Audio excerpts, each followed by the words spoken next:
We are live, everyone. We're Yes, back to talk comics and truck cargo capacity. that's right. You don't need a truck.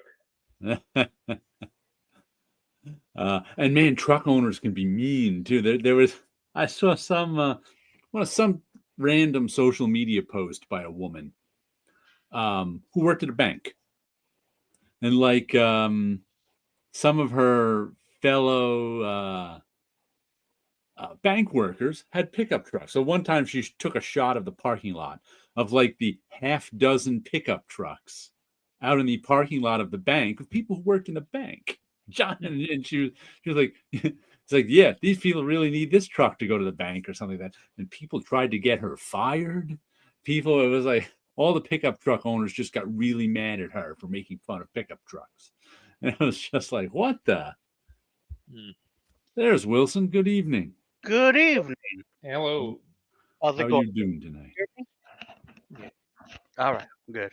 I think I got So, most of this stuff to work. All okay, right. Wilson, tell us about your presidential run for 2028. Well, it all started in junior high school where I told this student of mine, well, she asked, what are you going to be when you grow up, kind of a thing. It's like, I'm going to be a comic book artist. Actually, not a comic book artist. I said I was going to be an artist. Her first words were, no, artists don't make money and all they do is starve. I was like, okay. So what you should do, you should become president. So that's where you should be putting your efforts in. And I thought about it for a whole hot minute, and I say, okay. I do not remember her name.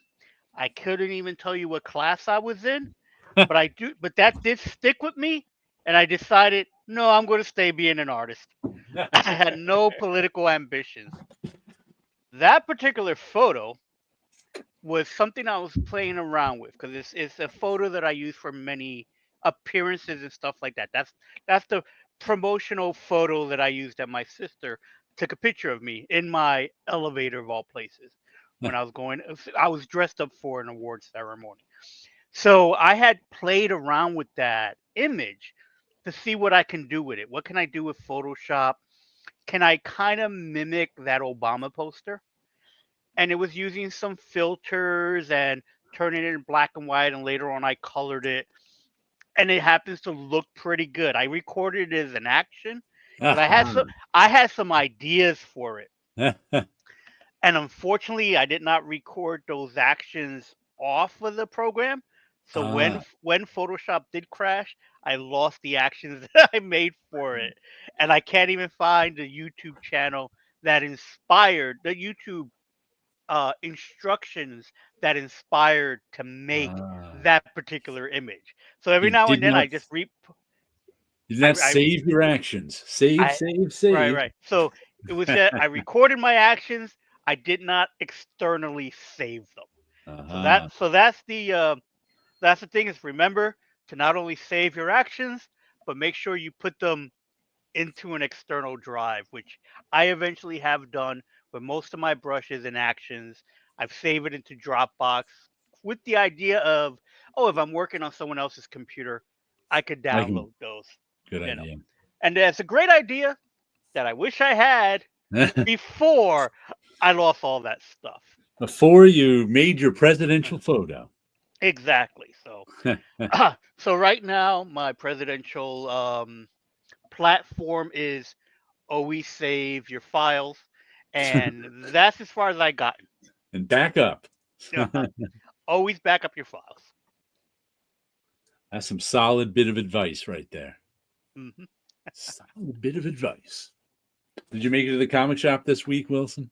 I did not make it to the comic book shop earlier today. I realized I didn't go to the comic book shop, and then I checked the app on the phone, and there was no books waiting for me. Of course, there are books I would have pulled off the shelf Right. if I got there, but I just did not have time to hit the shop. Matter of fact, I was waiting for. I had an appointment where the um, the building that I live in is being checked for lead. So they were supposed to come into my place and checked the walls and stuff like that, and these people never showed up. Not that I lost a day because I work from home anyway, and I got some Right. stuff done. But again, it was one of those things like that kind of kept me from going to the comic book shop because it would have been they would have shown up, Right. things would have been done by 11, I think they said, and I would have taken off, gone to the shop, find out there's no books waiting for me, and I would have picked up something from the shelf. But no books for me today. Hmm. Hmm. Speaking of picking up books from the shelf, I gotta say, those $5 books really put me off. Like this week, I was at the shop, and what's the name of the place Mike Martz works at now? Mad Cave. Mad Cave, and there was two Mad Cave. I only had 4 comics this week, so I was looking for new stuff to pick up. And there's 2 Mad Cave books there, but they're both that looked all right, but they were both like $5 a piece, and I was just like, $5 a piece. I ended up buying a book rather than that, for $20, just because I was like, you know what, $5 just seems like a lot to try a first issue. Unless there's like something about it I really like. I was like, am I really gonna blow $10 on 2 comics that I may or may not like? And it's just that $5 price point really stops me from getting new stuff sometimes, from trying stuff. Good evening, Comic Rack. I have to say, more than any other price point has. Because again, I had the $10. I ended up spending 20 on a graphic novel. But like that $5 first issue price point is just like, ugh. I don't know if you find yourself doing that too, Wilson. I do check the price points. The $5. I haven't even tried any Mad Cave books other Yeah. than the Gotcha Man book. The other ones I haven't really touched, and not to say there's anything wrong with those books, but there hasn't been any of them Yeah, that have popped out to me. they're not And really up your alley. right, and they have some great IPs, but you I talked about the Dick Tracy one, and that didn't really, for me, it No. didn't feel like it was going anywhere. The, Um, these two were more indie books, so they're more up my alley. And the artwork looked kind of nice on them. But it was just that $5 price point made me think twice. yeah, Because like with something like Gotcha Man, that's an IP you like, so the $5 price point is like, all right, I'll give it a try. But for just some random book, it's like, hello there, Eric P. So that's just one observation I had about myself as I was looking for stuff to buy in the comic shop this week. Because I'm like, that $5 price, and especially like if it was like, and in the past few months, I've done stuff like if there's a $5 book and a $4 book, I get the $4 book almost every time when I'm trying something new. yeah. Um, if it's the latest issue of Usagi Yojimbo, they already got me. So, which also makes me, when I want to spend $5 on something new, is it going to be as good as Usagi Yojimbo? No. Right. So it's like, Yeah, I completely agree. It's one of those it's things where just it's like that $5 price tag is just too much. yeah. Comic Crack. Thinking about you this afternoon, Wilson. Was at the comic shop and saw a Super 7 Godzilla -1 figure. It was an absolute stunner. Nice. I have not seen that one. A buddy of mine, Tom, from Committed Comics, has sent me. I guess he was reading previews today, and he found a 10-inch Godzilla statue of the Godzilla from the '70s cartoon show, which I thought was a really neat thing that was made because I've only seen it once before, and that was like way too much money. And it's like it looks like a nice statue, but it costs too much. This particular one that he showed me was $80. That's still pricey, but it was a better price than the $200 statue kind of a thing. So I'm hoping that maybe with Super 7 making all these different types of Godzillas, they may do a Hanna-Barbera Godzilla. So who knows? I actually did just kind of on a whim this week because there was a couple bucks off on it. Bought some more Parks and Recreation Bitty Pops, Nice. which I have nearly all. I'm one set short of the complete, I don't know, 4 Bitty Pop set of this show. I ended up getting the Friends one and the Parks and Rec ones over the time here, but just felt like getting a few more, and like they don't take up much room and they're not particularly expensive, so I've had that sitting on my desk this week. The other ones sit next to my chair, and I just kind of pick them up and play with them as I watch TV or something. Did you get anything this week, Paolo? No, but I did take Bucky O'Hare to reread on a train. Uh-huh. It's fun. It's a real shit, but there's not more of it. Yeah. Yeah. How much is there of Bucky O'Hare? There are 2 storylines, and the comic that had come out. Yeah, I think there's 2 continuity ones. Yeah. I had gotten a little portfolio a few years back from Renee and Michael Golden, Mhm. that has some plates in it. But I don't think they've done anything else with that IP at all. Yeah, so when this came out in 2006, this has 2 storylines.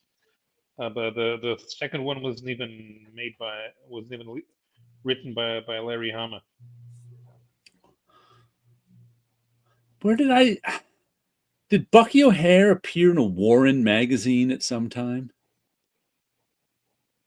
I know I read like one Bucky O'Hare. And I think it was. I have a vague memory of it being in a magazine. This is like the early to mid '80s, It's but possible, I or don't it could have been an remember. ad. Uh, Uh, I don't have to look through my. 'Cause I don't have many Warren magazines or any magazines, but I vaguely. I think I've only read one Bucky O'Hare comic. I'm not even sure if I have, or it's just a memory of something else that I'm smashing together with Bucky O'Hare. You know how that goes. But yeah, was that Michael Golden drew that, right? And Yeah. yes, it was written by Larry. Larry was the writer. I gotta look that up. Maybe it's a continuity comic I have. Could be. Yeah, because Continuity did publish them. They Yeah. published the first ones, and I What don't remember anything with Warren. I have a vague memory of it being in Goblin Magazine special. I don't know if that's true or not. I think I still have that Goblin Magazine special, so I can look. Bucky O'Hare's planet is named Warren. Ah, Yeah. So you might confusing have it. confused it and put it Yeah, together that way. the memory is so old. I don't know. Because again, it only had those 2 stories, and I'm going to guess that both stories were published by Continuity. And I know they tried to develop, or they developed a TV show for a hot second. Was it published in the '80s or the '90s? Which It was. continuity? I'm almost positive that was published in the 80s, but let me just double Okay. check. All right. Some books are popping up as 91. Uh-huh. Continuity in 1987. Okay. Yeah, I don't know what I'm mashing it up with then. I'm gonna have to look through a few things. I've also been rereading DN Agents, but I'm not done yet. Oh, okay.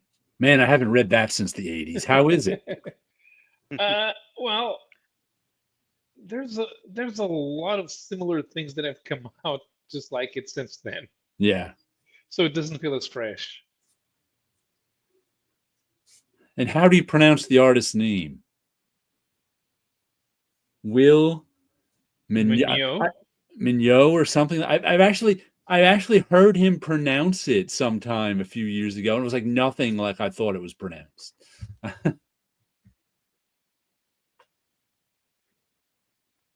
I don't even And know where Mark it's from. Evanier wrote that, right? Yeah.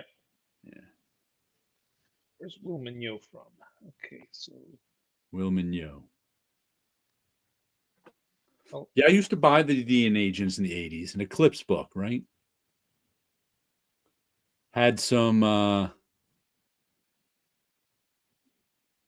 did that one have Dave Stevens covers, or was that Crossfire and Rainbow?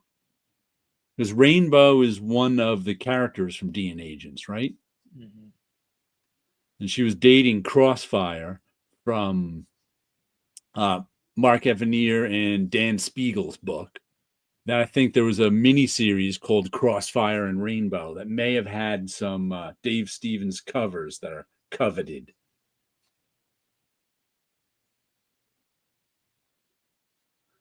Because that's the only reason I've seen Crossfire and Rainbow pop up on YouTube videos. Right. Crossfire was a frequent guest character, and that is Eclipse Comics. Right. I know I did buy a few issues, but I don't remember anything of it. I bought I bought all of Dean Agents and Crossfire. I really Dan Spiegel was sort of like a very good but not exciting artist. So there was a certain, like, I don't know, blandness to Crossfire. I hate to use the word bland because I can't think of anything closer, but I still liked it. But he's not in like the Jack Kirby tradition of comic book superhero action. Well, then Spiegel worked at Dell, didn't he? Yeah, he worked for a lot. I think Evanier may have met him at Dell, and he's supposedly very reliable, like solid artist. His drawing is terrific. His layouts are fine. But the one thing I remember, the thing I liked best about Crossfire was Mark Evanier's editorials, which were all tales of Hollywood. They were almost like his blog is now. They were like a blog in a comic book because he'd just tell you stories about what was going on in Hollywood because he was a writer in Hollywood too. And that was like my favorite part of Crossfire was his story. But like I said, I liked the comic too. And I liked Dan Spiegel, but there was just sort of a lack of dynamism in his work that kind of turned me off a little bit. I wished it was more exciting. But somehow it wasn't. They also did a run, Spiegel and Evanier, on Black Hawk in the early 80s. Yeah. I remember getting that because I think did DC relaunch Black Hawk in the when did they buy Black Hawk? 57. They bought it way back then? Mm-hmm. But it wasn't, I don't think it was around in the 70s. At least I never saw it. It was. Was still around? Yeah. I just remember they were doing probably I paid no attention to it. I just remember Evanier and Spiegel sometime in the early 80s did a relaunch of Black Hawk. So I picked up some issues then, and they were okay. Okay, so that may have been slightly before Crisis. Yeah, it was before Crisis. Eric P says, I have some of that Black Hawk and it was good, so I did pick up some Crossfire, which I would pull from the $1 bins to read if I see them. Yeah. Listen, Black Hawk was okay. It was pretty good. Crossfire was okay. Crossfire has a lot of good covers, too. I like Dan Spiegel's covers. I still have my Crossfires on my shelf, so I pull them out every now. I had some Dave Stevens like that. I think I mentioned sometime this summer that Dave Stevens Maryland cover from Crossfire, which is once again the only cover you ever see, goes for big money.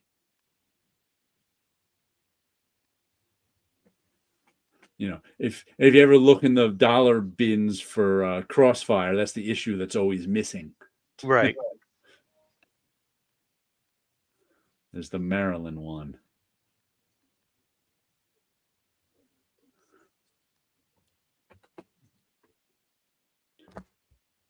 Yeah, those Blackhawk covers are also great. Yeah, I think I still have some of them. I'm going to try to dig them out. Dan Spiegel was a good cover artist. Another one, the one thing that I always found so silly about the Blackhawks was their battle cry, which was Hawk ah or something like that. I don't know if it was Hawk ah or Hawk A, but it was just like, what? But I think that goes all the way back to when was Black Hawk first created? Is that Golden Age or Silver? Yeah. Golden Golden Age. Oh, that's right. They were World War II pilots, weren't they? Mm-hmm. Yeah. Originally. Then the war ended and they had to find a reason for them to exist. Yeah. You can tell it was made in the Golden Age because the French character is named Pierre. What else would he be named? Oh, wasn't Chop Chop also in there? Yeah. The Chinese character Mm-hmm. named Chop Chop. I think he was the cook, right? Mm-hmm. It was Chaikin who reimagined Black Hawk as Polish. Oh, that's right. I forgot about those. That's right. They had in the later 80s, they had those Black Hawk Prestige issues in the square bound format where they reimagined Black Hawk. That's actually when I first heard of Black Hawk, when those came out. Yeah. I think I'd heard of them in the Jim Steranko History of Comics. I think he's got something in there about Black Hawk. So I'd heard of them. And what were they with? Quality Comics? Yeah. Okay, so that's where I read about Black Hawk, but I don't think I saw any issues in the 70s as a kid. Though I may have picked some up like I don't know, I don't remember in the early 80s when Evanier and Spiegel tried to rejuvenate it if it was like a monthly or bi-monthly comic then, or that had been in not published for a little while, or if it had been published, I must have picked it up and went, ugh, put it back down and paid no attention to it. Okay, so Yeah, DC buys Black Hawk when issue number 108. Then the comic is canceled in 68 at 243. And that's Bob Haney and Pat Boyette. Comes back in 76 with the same with issue 244. That's when they introduced the superhero costumes. Okay. That's Steve Skeets and George Evans. Then it's canceled 6 issues later. And that must have been the DC implosion. Yeah, and it's brought back in 82 with issue 251. And that must be Evanier and Spiegel. Okay, so it was a relaunch with Evanier. That's why I never saw it before. Because it was gone from, what was that, 77 to 81? And I didn't read anything about them until probably Crisis, I would assume, or any old ads might have popped up with them, because they didn't seem like they were characters that seemed to always kind of be there, but I never really took an interest of them. They never seemed to be part of the DC universe. No, not really. They almost felt like every now and then, like the Losers will pop up. And I think as a kid, I would kind of get them mixed up. Who were they supposed to be? Because they had a very similar, this team that would just show up and then disappear. And the only way you could remember which group is which is like, oh, if they're fighting the Nazis, then it's the Blackhawks. If they're fighting dinosaurs, then it's the Losers. Well, there's a bunch of Chaikin covers even before Crisis. So the Cockrum and then Chaikin and then Cockrum again and then Chaikin again were the regular cover artists on Black Hawk. I suppose that a Spiegel cover wouldn't do. How long did it last from when Evanier and Spiegel took over it? How long before it was canceled? So 250. Okay, goes up to 273. This is 84. So 2 full years. 2 full years. Not particularly long, but. Hey, you try to do a World War II comic in the early '80s. Yeah. Eric P says those Mark and Evanier books had covers from Howard Chaykin, Gil Kane, and Dave Cockrum. Those are three good cover artists. Then Black Hawk appeared in Action Comics Weekly. I Yeah. think. When's the last time Blackhawks had their own comic? Let me see. It's been a while. I can't remember the last time I saw a Blackhawks comic. Yeah, I don't recall either. 2020. 2020 they had one? Huh. Wow. Oh no! Oh wait, no. This is a reprint. Oh, okay. It's a hardcover. Okay. Oh wait, no. This isn't possible. 1990, The last time they had a comic was 1990? and there was a one shot in '92. Wow. That doesn't seem right. I can't remember the last time I seen one, so that could be right. They didn't get relaunched with the new 52. No. And they didn't do a Vertigo comic with them. Yeah. Although Black Hawk does appear in a Sandman Mystery Theater. Yeah, Eric P says the most recent time I know of the Blackhawk showing up anywhere was Lady Blackhawk was a regular in Birds of Prey for a while. I just gave away some Vertigo comics to my students. I gave away the Chronos series. I was like, you know what? I'm never going to read this again. I remember enjoying it, but never going to read it again, so I passed it on. Got myself some more room. I don't even remember what it was about. I remember liking it, but I don't even remember I don't even remember who Chronos is besides some sort of time god or some time somebody. Both, even though it was at the time, because it was the market implosion of '96, both Marvel and DC tried out a bunch of new characters at the time. Yeah. And I did buy. So I have the Resurrection Man trade paperback. I remember buying a couple of Resurrection Man and Challenge of the Unknown at the time. Because Challenges of the Unknown had nothing to do with the original characters. Okay. That series, the one from the '90s. And there was Crohn's, and there was Chase, and I have the Chase trade paperback. Okay. Eric P says someone missed out by not doing Blackhawks versus the Sea Devils. I think the most obvious way to do the Blackhawks right now is to make them G.I. Joe. Yeah. I mean, they're a military outfit with no one to fight, so you give them their own version of Cobra. I mean, probably DC's got lots of evil operations going around. Who are DC's equivalent of AIM and Hydra? They do have their own Cobra, Uh-huh. which nowadays get put up against the JSA. Mm-hmm. It happened a lot during Jeff Johnson's run. Who? Star Labs are good guys, right? Star Labs are good guys. Star Labs are good guys. Candice are bad guys that does cloning, and then sometimes they're good guys within it, and then Checkmate is one of those weird ones. Okay, Checkmate also work for the government of the United States, but they do espionage. So there's Hive. They're Titans villains. Yeah, I'd set up the Blackhawks as G.I. Joe. What was the name of those guys that the Suicide Squad fought? They came from Kurak. No idea. Haven't read much Suicide Squad. Oh man, I don't remember. And there's like Brother Blood and his cult. Yeah. Mm-hmm. So there and DC has a lot of cults. So there's plenty of characters that can be used. The thing is, if Black Hawk are an airplane squad, they need to fight somebody who with technological know-how. Right.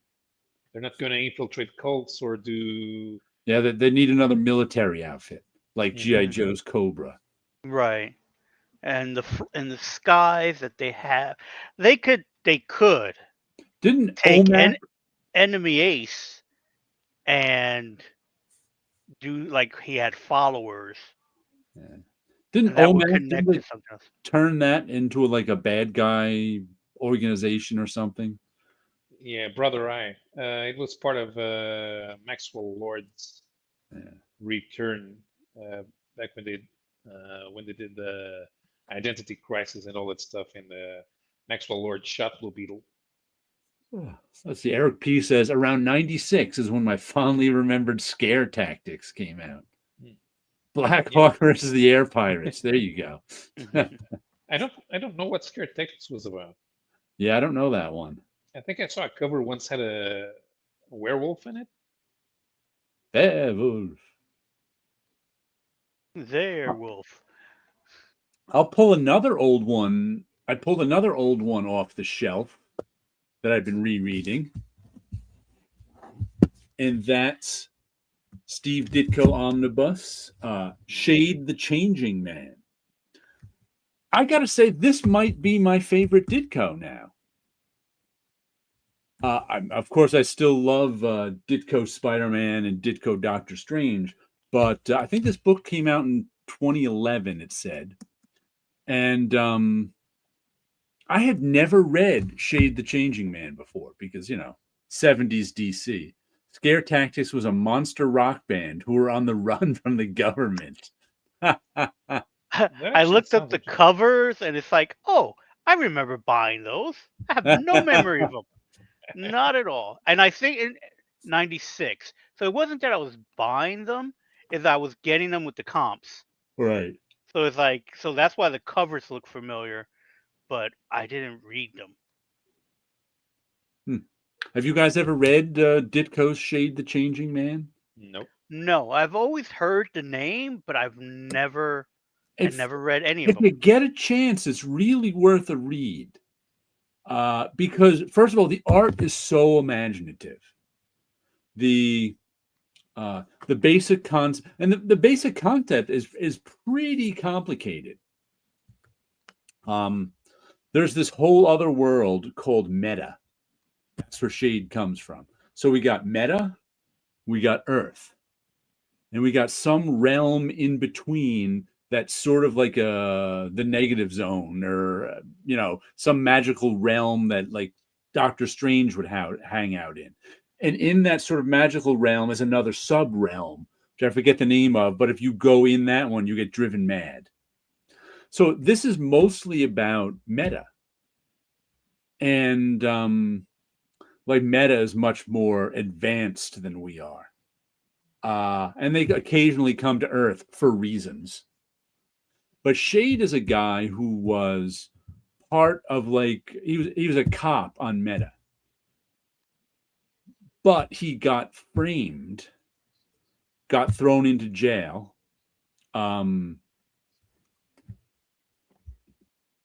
What's up, gentlemen? Pizza Rat collects. How you doing, Pizza Rat? Hello. So he got thrown into jail, and the beginning starts with some sort of jailbreak when all the criminals got thrown into this negative zone world. And he eventually escaped to Earth. And he got to Earth, and that what he wears there is called an M vest.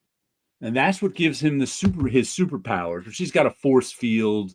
He's got some stuff like whatever power he needs pops up every now and then. But so and one of the things here is his fiance thinks he's a traitor and thinks he was involved in some plot that helped paralyze her parents. So she now hates him, and you don't know how many times she's like, "Ooh, I can't wait to kill that guy," because she's also a security agent too. Matter of fact, she was his protege at the security agency that they worked for.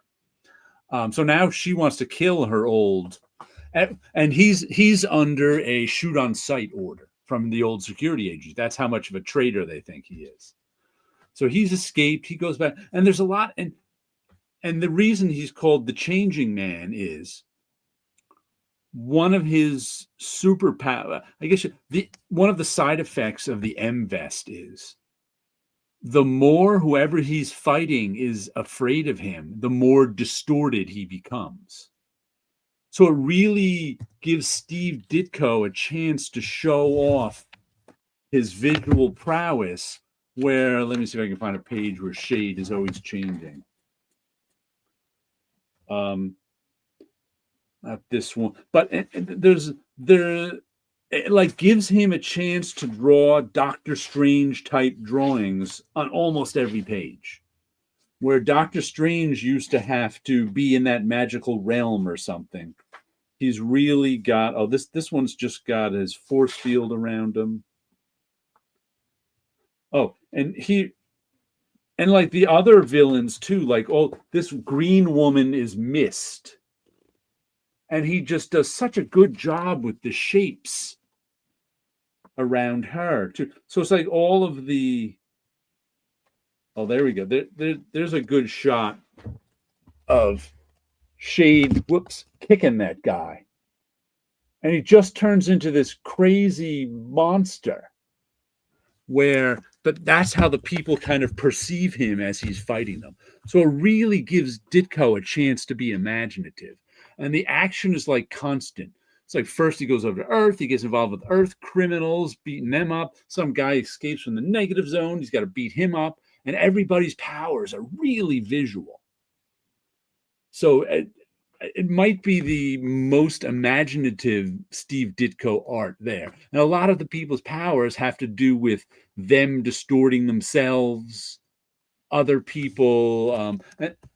And then meanwhile, like the plot is there's a lot of moving parts in the plot. So you got Shade escapes. The security agency is after Shade. Meanwhile, all the criminals escape into this negative zone. They got to round up the criminals and bring them back in jail. Meanwhile, there's this head criminal who's just like this giant ball with arms. Let's see if I can find a picture of him.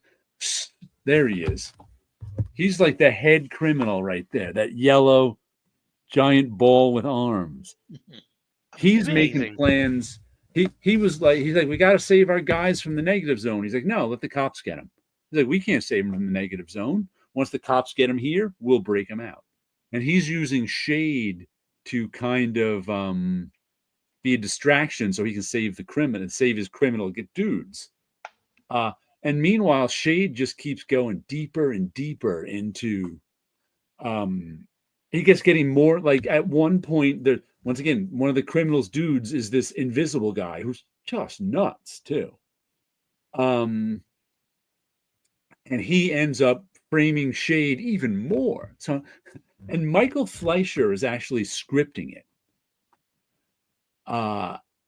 So some of I think I don't know how much influence Ditko had on the script, but there's a lot of a lot of the characters just seem quite crazy.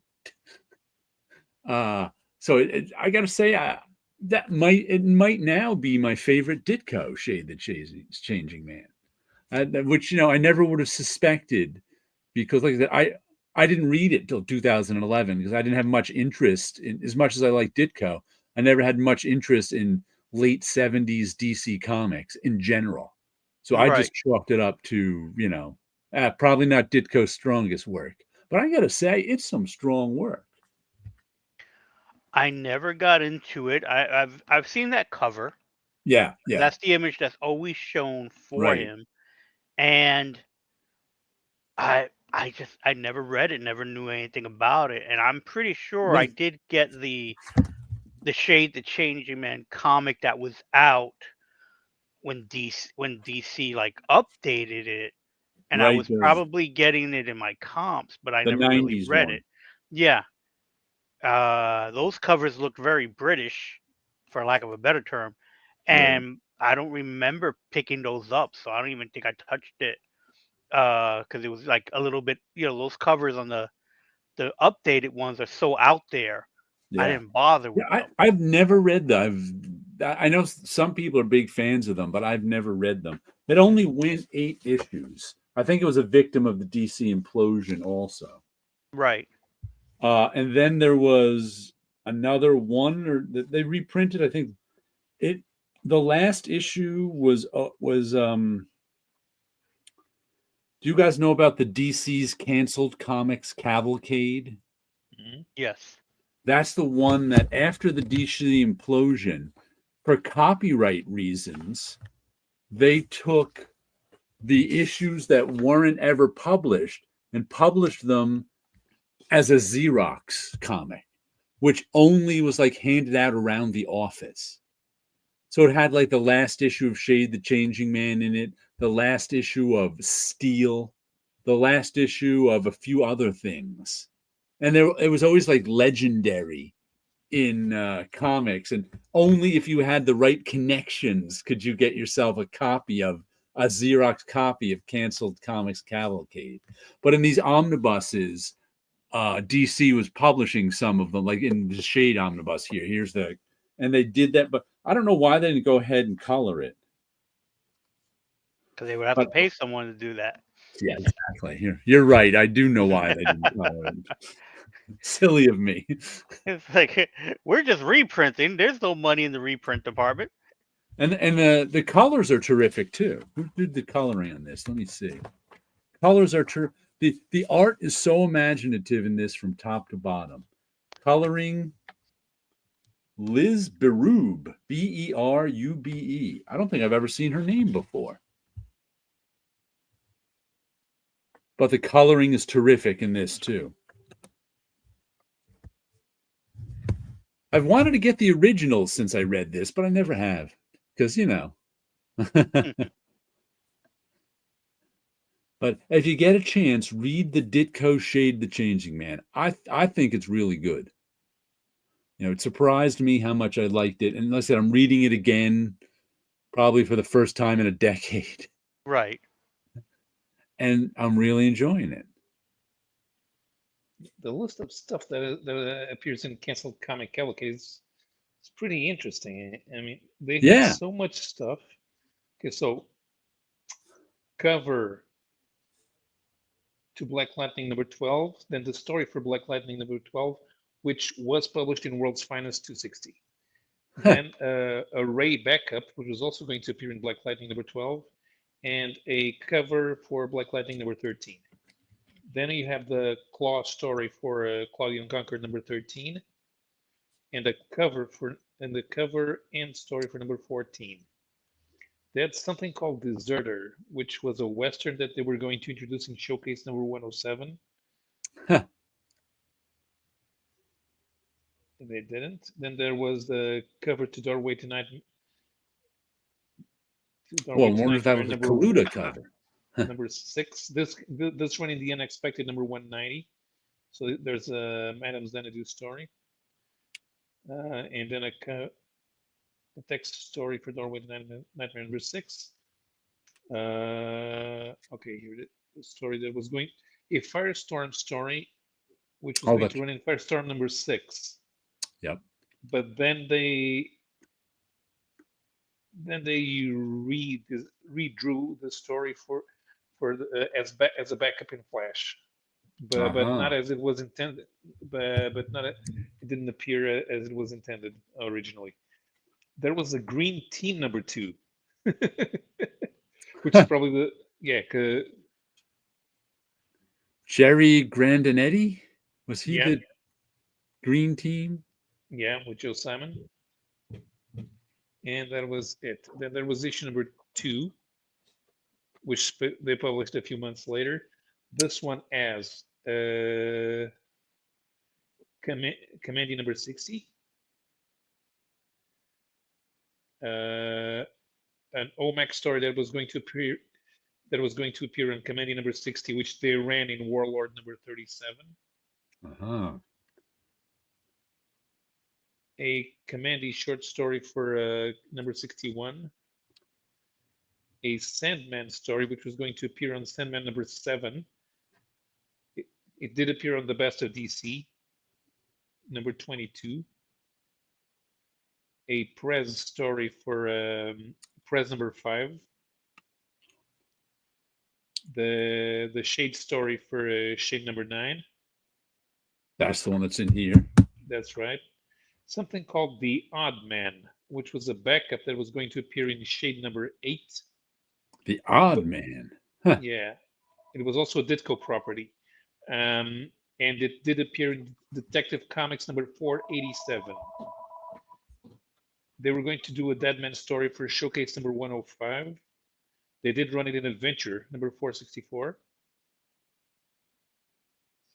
And a Creeper story for showcase number 106. And Steel the Indestructible Man number 6, which was reused, chopped up and reused in All-Star Squadron number 8 and 9. Uh-huh.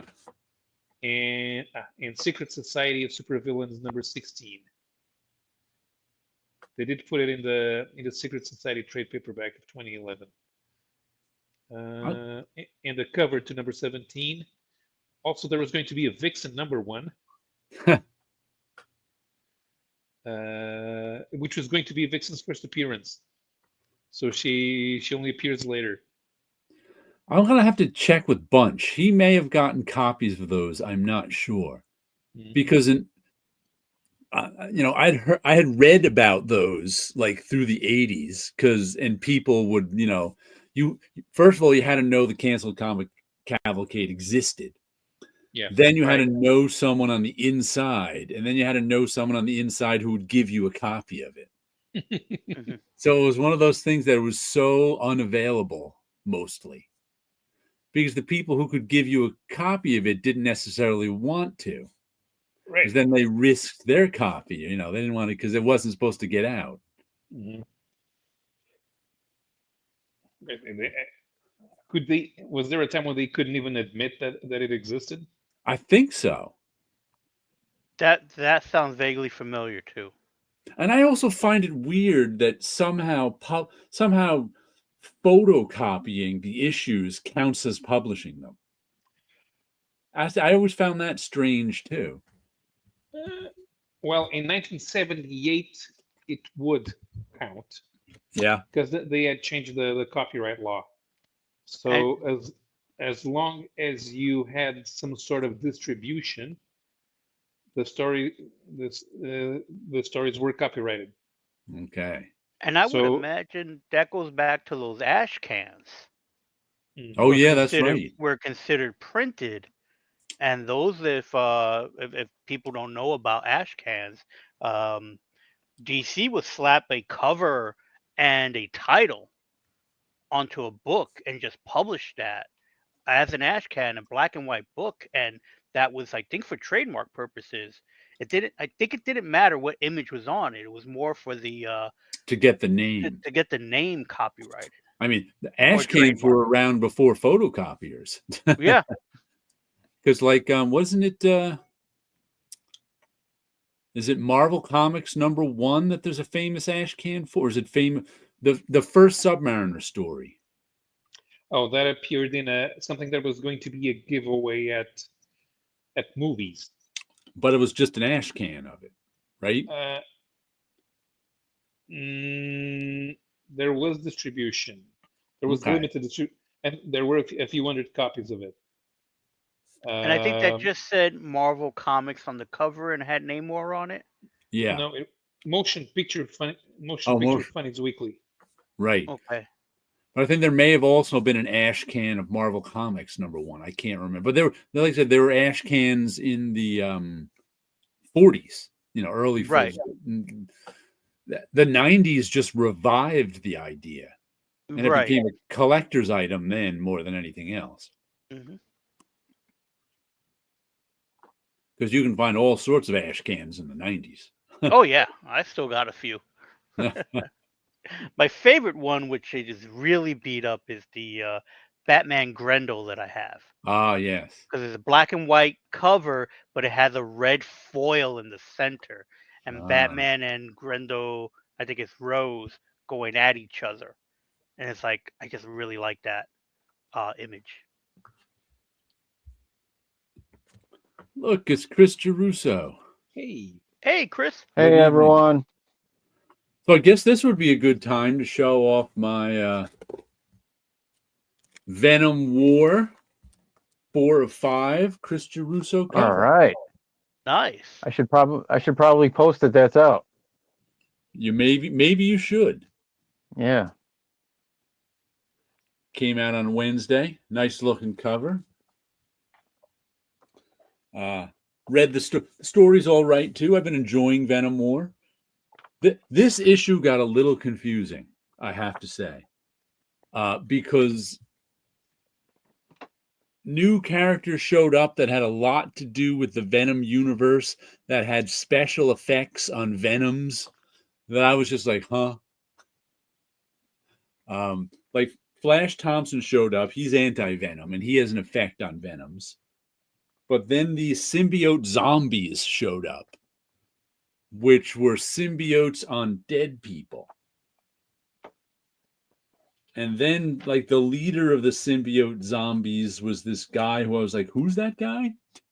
He had, like, some special Venom thing. So, I didn't know I got to admit, this was the one I didn't always know what was going on in. But it's got a nice, crisp cover. Nice.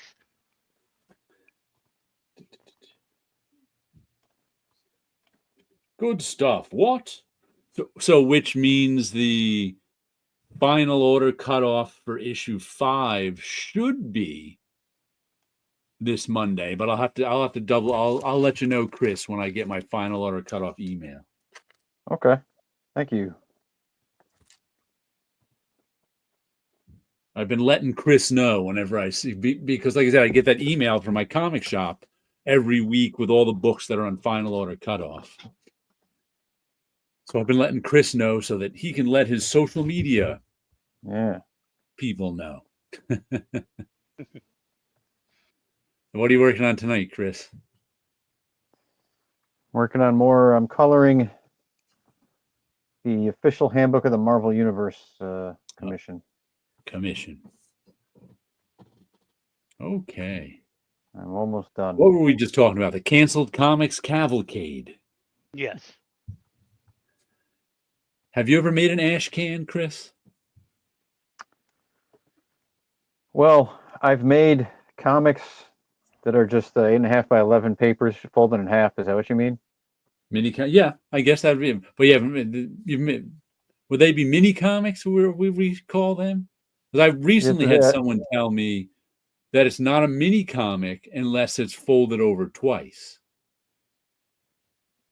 And I was like, I never heard of that. I just used to call them mini comics and fold them over once. You met the chancellor of mini comics then.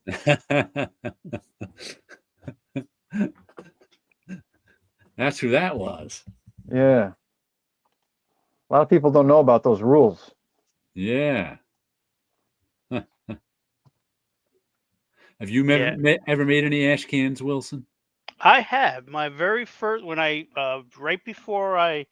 years before I published my Team Kaiju comic, I made an ash can out of it. Okay. I had put together whatever artwork that I had. It was more of a preview book. Flo had proofread it for me. Okay. And Chris did a mini Marvels type story in it. With my Team Kaiju characters, a 3-panel mini story. Does Chris remember that? No. I remember doing something like maybe like a pinup. So this is what you've done for Team Kaiju. You've done that 3 mini. Then you did a quick pinup of Kaiju Amy that I used to post every few years. And then Chris was like, hey, could you stop posting that and I'll draw you a new one? And he did I draw a new one? You did draw me a new one. Okay, and good. Eventually, and you sent it to me, and then I started posting that one up. And I colored and posted that one up. And then I think a year or two later, you gave me the original one. And you drew Kaiju Man in an issue of on the cover of War of the Independents. which has one of my kaiju characters in that crossover event series. So I think that was issue 3. So those are the ones that Chris has done that I can remember, but they've all been printed. They've all been published somewhere at some point or another. So the first 3 was in an ash can. The second one was in a Art of Wilson, not Art of Wilson Ramos, the Art of Team Kaiju, where I had a whole bunch of other people had drew pinups and sketches. So that appeared in that. And then the last pinup that I got from Chris, I don't think I published anywhere except online on the Team Kaiju Facebook page. And Comic Crack asked, I might have missed it, but how did that name come about? Ash can because it generally stuff that you might have otherwise scrapped. I always assumed it was ash can because that's where it was going to end up. It was temporary. Yeah, that's the way the story was told to me, that it was going to end up in the ash can. Right. It was something you would make to secure the. And in the beginning of comics, there was a sort of gold rush for. Hey boss, should I throw this into the trash can? Trash can? No, absolutely not. You throw this into the other can, the ash can. The one we light on fire. Before garbage pickup, people used to have to burn their garbage. So your garbage that would burn would literally go in an ash can. Yeah, exactly what it was like in the 90s when all these ash can comics were being made. No, we're talking the 40s. They made them in the 90s from the name in the 40s. Early 40s, maybe even late 30, maybe even 30, who knows. But you would there was a gold rush in the early days of comics for names. Like everybody wanted Marvel in their name.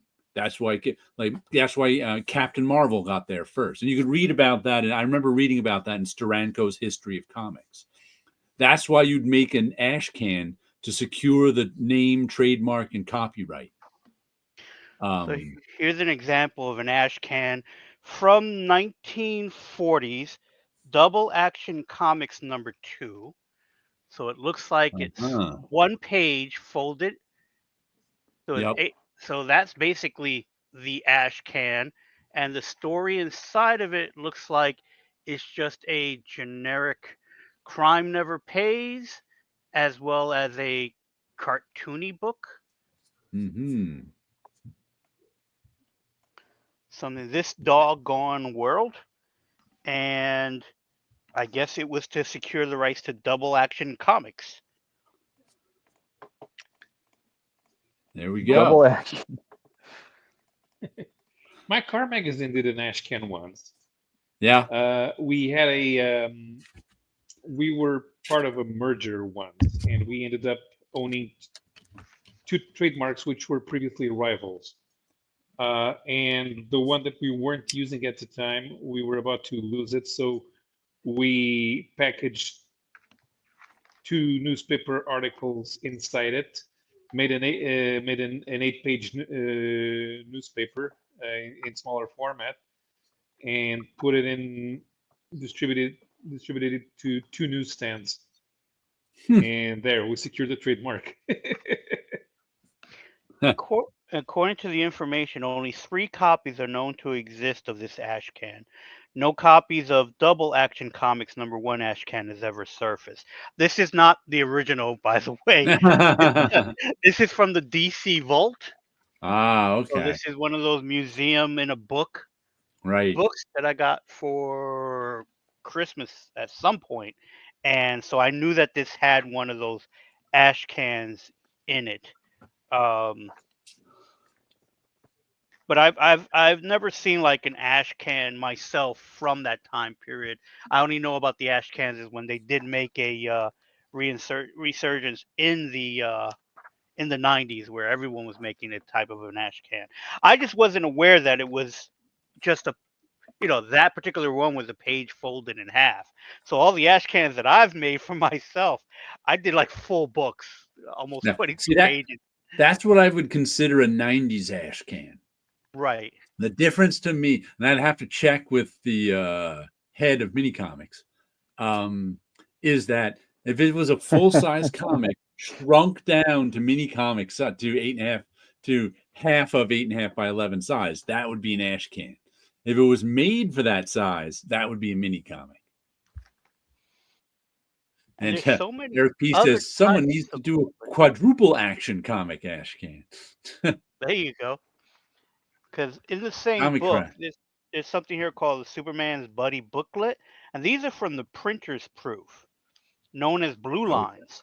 So apparently, the publishers would get this from the printers, really tiny book. Again, ash can Okay. is smaller than ash can, and I guess and they called it blue line. I've never heard of these, but again, it's one of those things where it's like these must have came, like I said, came from the printers. I guess they're checking the black plate and seeing if any corrections need to be made. I would guess so. Yeah. Fascinating. See, Comic Craft says, interesting. I always thought it had something to do with the size of the book as well, but I guess not. No, I don't think it has anything to do with the size of the book. I think the size of the book was whatever was expedient. Seemed like ash cans were always with Wizard magazine. Now those were different. Those were 90s ash cans weren't for the copyright. They were for to make collector's editions, to give Right. something out at cons. To I think they were just like, because if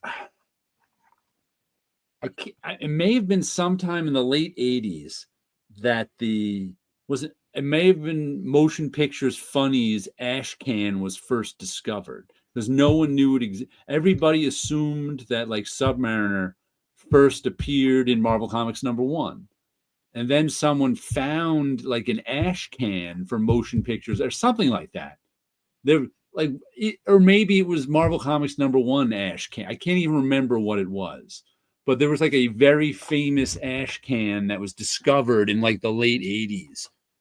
And then like 5 years later, it became the hot thing to make your own collector's item ash can, because it became, a really expensive comic, that one ash can. Of course it was. That makes way more sense, especially because they were Wizard. Yeah. The 90s ash cans weren't to secure the trademark. No, not at all. It was just a cash grab. Yeah. I think they were also to They were to promote new stuff as to well. get Yeah. someone over to your table. Because Yep. often, like, as Wilson knows, Marvel would have like photocopy versions of an upcoming comic at the table that someone can look at or steal. Right. And we had quite a few, because I made some of those for Marvel. Right. That was one of my first jobs, was making photocopies of the books and just put them into binder clips and having them on the table. Many times the cover wouldn't even be done, so I would just make a generic cover. So the Punisher, it just slap the Punisher's logo on there, a clip art cover piece, and then move from there. And even before that, they would be like, they would take a 8.5 by 11 page and make a photocopy of like the Hulk, and there'll be a puzzle type thing. I have to find it because I know I still have a Hulk one, and it would just be folded up, and that was like the giveaway thing. So it's like, oh, you thought you were getting a nice little booklet, but all it was because when you opened it up and unfolded, sometimes the inside was a poster, and then you had the cover, then you had the back cover, buy your Marvel Comics here, whatever, and then maybe an ad or something like that. But then it would open it up into a big black and white poster. That would be pretty much done on a Xerox machine in the office, and then folded up. I think ash cans were a little more formal to get the fans over there. Like, ooh, we got an ash can, so that'll Yeah. get the fans to the table. Huh. Eric P says, I think the only one I got in the 90s was Astro City 1/2. I still have a bunch of them somewhere. I used to collect those Wizard zeros and half, only because we used to get, when I was at Marvel, they used to send over a stack of Wizard magazine, and they all had the half it. So there was always half issues. Yeah, I have around Marvel. The zeros were packaged with the magazine. The halves you had to order. Yeah, I think they'd send some of the halves to Marvel. Yeah, So because they that will always say like a package of them, right. kind of thing. Because I know I still have some of the Spider-Man ones. Yeah. So I used to just pick them. So sometimes I used to just like collect things at the office. I'd be like, "Ooh, I'll collect this." Just looking, and it was like I couldn't go out and look for it. I just had to pick it up when I saw it around the office. That was the challenge. I was like, "Oh, look, a wizard one here." I don't think I read any of them. They're just sitting somewhere in my collection. You could give them to your students for the scrapbook class. I actually also gave my students this week. There was a DC promotional comic for a wrestling league I had never heard of, which I can't even remember the name of now. But it was pretty well done. I didn't take a copy for myself, and my Roy, who owns the LCS, is like, "Oh, here, give some of these to your students and tell them no backsies." So I was like, I can give 5 away probably too. So I took 5 of them and gave them to the students. But but they were pretty well done. Just I guess it was just kind of introducing the wrestler. ACW, was that it? I can't remember. It was just kind of, I don't know who was who the artist was, but they were just introducing the wrestlers, giving them a pinup page, a couple pages of them throwing stuff around the room. But it was a promotional comic that obviously the wrestling league had DC do. But I got to say, it was pretty well done. Not well done enough for me to take a copy home, but maybe next week. Well, if there's a new story, it'll probably appear in a canceled comic cavalcade in the future. Wrestling canceled cavalcade. Have you ever heard of the canceled comics cavalcade, Chris? That's what we were just talking about when you were coming on. I heard about it when you mentioned it 10 minutes ago. Okay. What is You it? never heard the rumors of it in the 80s like I did, reading comic book magazines. There was always somewhat, like, people always wanted to read that Last Shade. People always wanted to read, I think, the last couple issues of Commandy. Here we go. And AEW. There's backups in the current DC books. So AEW is the name of the wrestling. American Entertainment Wrestling. I'm just guessing there. All Elite. All Elite. All Elite Wrestling? Did you guys look that up, or did you know it off the top of your head? No, I knew that. They're prominent now. Okay. I did not know that.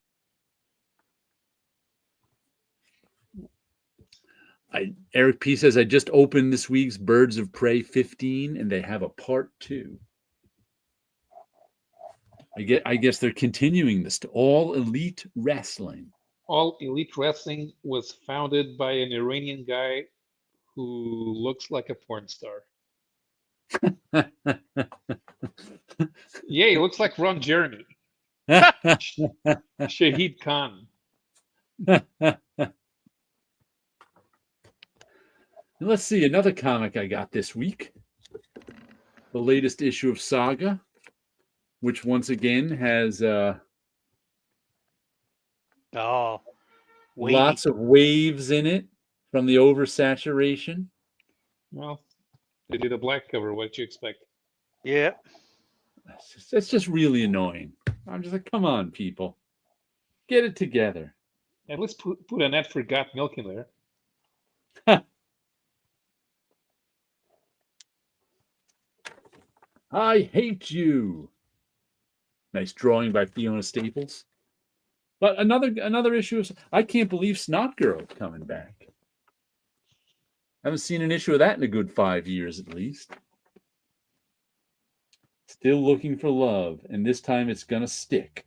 New issues beginning December 2024. I wonder if they're gonna relaunch it or continue with the old numbering. The Not Safe for Work new graphic novel from Pride of Baghdad creators Brian K. Vaughan and Nico Henrichon. Henrichon? Henrich. Henrichon. Spectators. There's a new graphic novel too coming. You guys ever read The Pride of Baghdad? That's supposed to be really good. I did one. I have not. It's about a bunch of lions escaping from the zoo during the Gulf War, I think. Yeah. But did you like it? Yeah. Yeah. That was about. Everyone else said, I was like, that sounds about. I feared that would be my reaction. It was okay. But I mean, it's a Brian K. Vaughan comic that actually ends. so that's a good thing. Here's a Brian K. Vaughan comic that's never going to end, but that's okay with me. Unless it decides to cancel it again. It's in the name, Saga. It's just a never-ending saga. Did Y the Last Man? Did that never end? No, I think they ended that one. They after ended 70 that one. issues. And it kind of ended like, It's not that it doesn't end. It ends in the way that's Pride of Baghdad ends in the way that's satisfying to people who read the comic. Ex Machina ended in a way that made absolutely no sense. I read all of Ex Machina. I don't remember how it ended. How long ago has it ended? Because I'm going to spoil it for you, okay? Turns out he was the villain. Okay. In Ex Machina? Yeah. Oh. There was like a other masked guy or something? Yeah. I have a vague memory of it. Matter of fact, that's one of those I'm like, what am I going to do with all these issues? I'm never going to read it again. And it's like no one wants them. How many issues did Ex Machina go? 50, 60? About that, yeah. Yeah. I'm like, what am I going to do with these? Comic Rack leaving us hanging. What's the canceled comics cavalcade? You must have missed our earlier conversation. When I was talking about the Shade, in the mid 70s, if you've never heard of the DC implosion, that's when a whole bunch of the new comics they launched just that year got canceled. And so a bunch of stuff, including Shade number 9, which is reproduced in black and white here while the rest of it is in color. Shade number 9 never got printed, along with there's a whole, you can look it up, there's a whole list. Paulo just read us. Issues of Steel, issues of Commandy that DC published only internally in a Xerox form. Steve Ditko Omnibus. Did that just come out? No, this came out in 2011. I don't know if it's still in print. I went looking for it, and it looks like in next year they're planning to print. I'm not sure because that's volume 1. There was a volume 2 that had Hulk and Dove on the cover, but I think they're doing one that's doing all of those books together. Okay. And it's called, because they're using that cover, but they're calling it Steve Ditko's DC Universe Omnibus. Okay. Because I don't know if you've ever read Shade the Changing Man, but I think it's my favorite Ditko now. Like I said, I'm a big fan of Ditko Spider-Man, big fan of Ditko Doctor Strange, but I'm rereading this. Like I said, I never read this before 2012, probably sat around for a year after I got it. I heard that they're doing the Peter Milligan Shade run, though. No, I think they are. I never read the 90s Shade, so I don't know about that. But Canceled Comics Cavalcade was a photocopy, in-house publication of all the DC implosion stuff that never was printed. And like all through the 80s, I would occasionally read about it in some random comic publication because they're like, ooh, someone would be like, I finally got my hands on the DC comic Canceled Cavalcade, because you couldn't get it.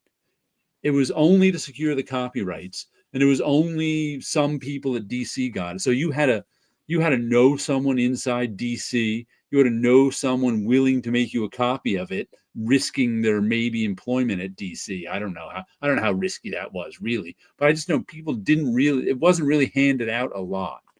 It wasn't like they were giving them out for free at conventions. It was always sort of like, "Ooh, I got a copy of it through this back channel." Ooh, I got. But DC published in their omnibuses, published all the canceled cavalcade stuff that they could. Yeah, and the Black Lightning and Claudian Conquered stories do appear in omnibuses for those characters. Right. But Comic Crack, were you a fan of the original Shade or the '90s Shade? I guess I it always was the liked the 90s. covers If you on that mention '90s Shade, but I if you never mention really. Peter Milligan, Yeah, because that was before it went Vertigo. right. Shade might have been a Vertigo book eventually, right? How many Yeah. issues did that last? It lasted a lot. Yeah. No, it it became real fast the most forgettable the original Vertigo comic that everyone forgot about, even though people who read it enjoyed it very much. Yeah, I've known Shade. I think Jacob Chabot is a Shade fan. I remember him being one. But after finally having read the original, like I said, I didn't even read the original Shade until 2012. I'd be interested how it's so quintessentially Ditko that I wonder. I can imagine a '90s take on it, and it would be nothing quintessentially Ditko. It would be, '90s sort of hipster take on '70s Ditko. So it's kind of like I can imagine it, but I really don't know what it's like. Huge Comic Crack says, huge fan of the '90s Shade, that and the Spectre. That was coming at the same time, are the two books I was addicted to. That Shade didn't turn into Vertigo around issue 8 or something, I think. Okay. 33. 33 it turned into? Yeah. And it went on to 70. 70. Yeah. Wow. The Ditko Shade, if I finally got my hands on maybe 8 years ago, I hunted down the singles and enjoyed it. DC version of Doctor Strange. I think it was more kind of imaginative than, like the visuals were even more imaginative than though I love Doctor Strange, because he got to be weird on almost every page. Way off. Issue 33. Yeah. That's why we can't go by memory. Because Yeah. Do you know the first Swamp Thing, which was a Vertigo comic? 129. Wow. Yeah.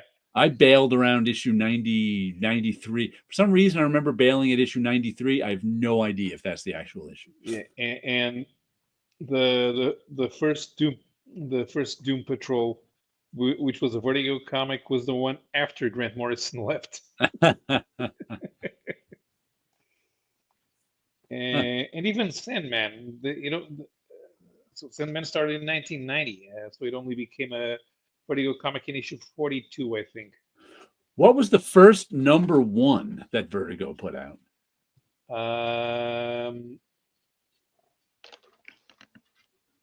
It was one of the miniseries, Enigma or Enigma? Sebastian. Yeah, I think it was Enigma.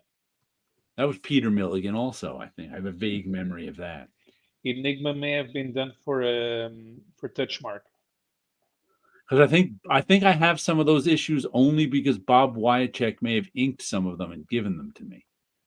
Though I'm not 100% sure. Death, Enigma, Extremist? I don't remember Extremist at all. I read an issue of Extremist once. Transmetropolitan was Vertigo from the beginning, right? No, it was Helix. Oh, Helix? Yeah. Yeah. Okay. It was the only Helix that survived. It turned into Vertigo at 13. Okay.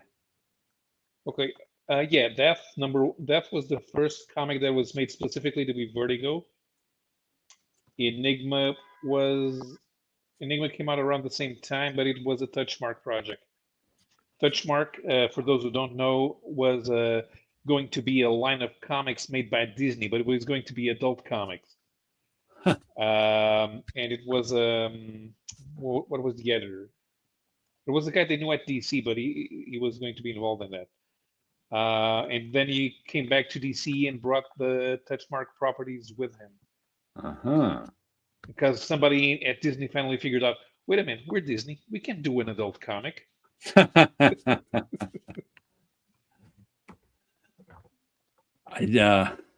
we got here? What was the first Vertigo ongoing? Well, they moved a whole bunch of books into Vertigo. Right. Oh, you mean the first #1 Vertigo ongoing? Well, was Enigma supposed to be a miniseries? Maybe it was Enigma. Enigma was a miniseries. Okay. Yeah, 8 issues. Yeah, I think this was the one that was Torchmark because it has Duncan for Great Award. Why is it doing this? Stop doing this. All right, come at me. 1993. First Vertigo ongoing. Sandman Mystery Theater. Sandman Mystery Theater. There. Oh, look at there. That's what Eric P. was guessing there. I mean, the first ongoing that started as Vertigo. I guess that would be Sandman Mystery Theater. What year was that? 1993.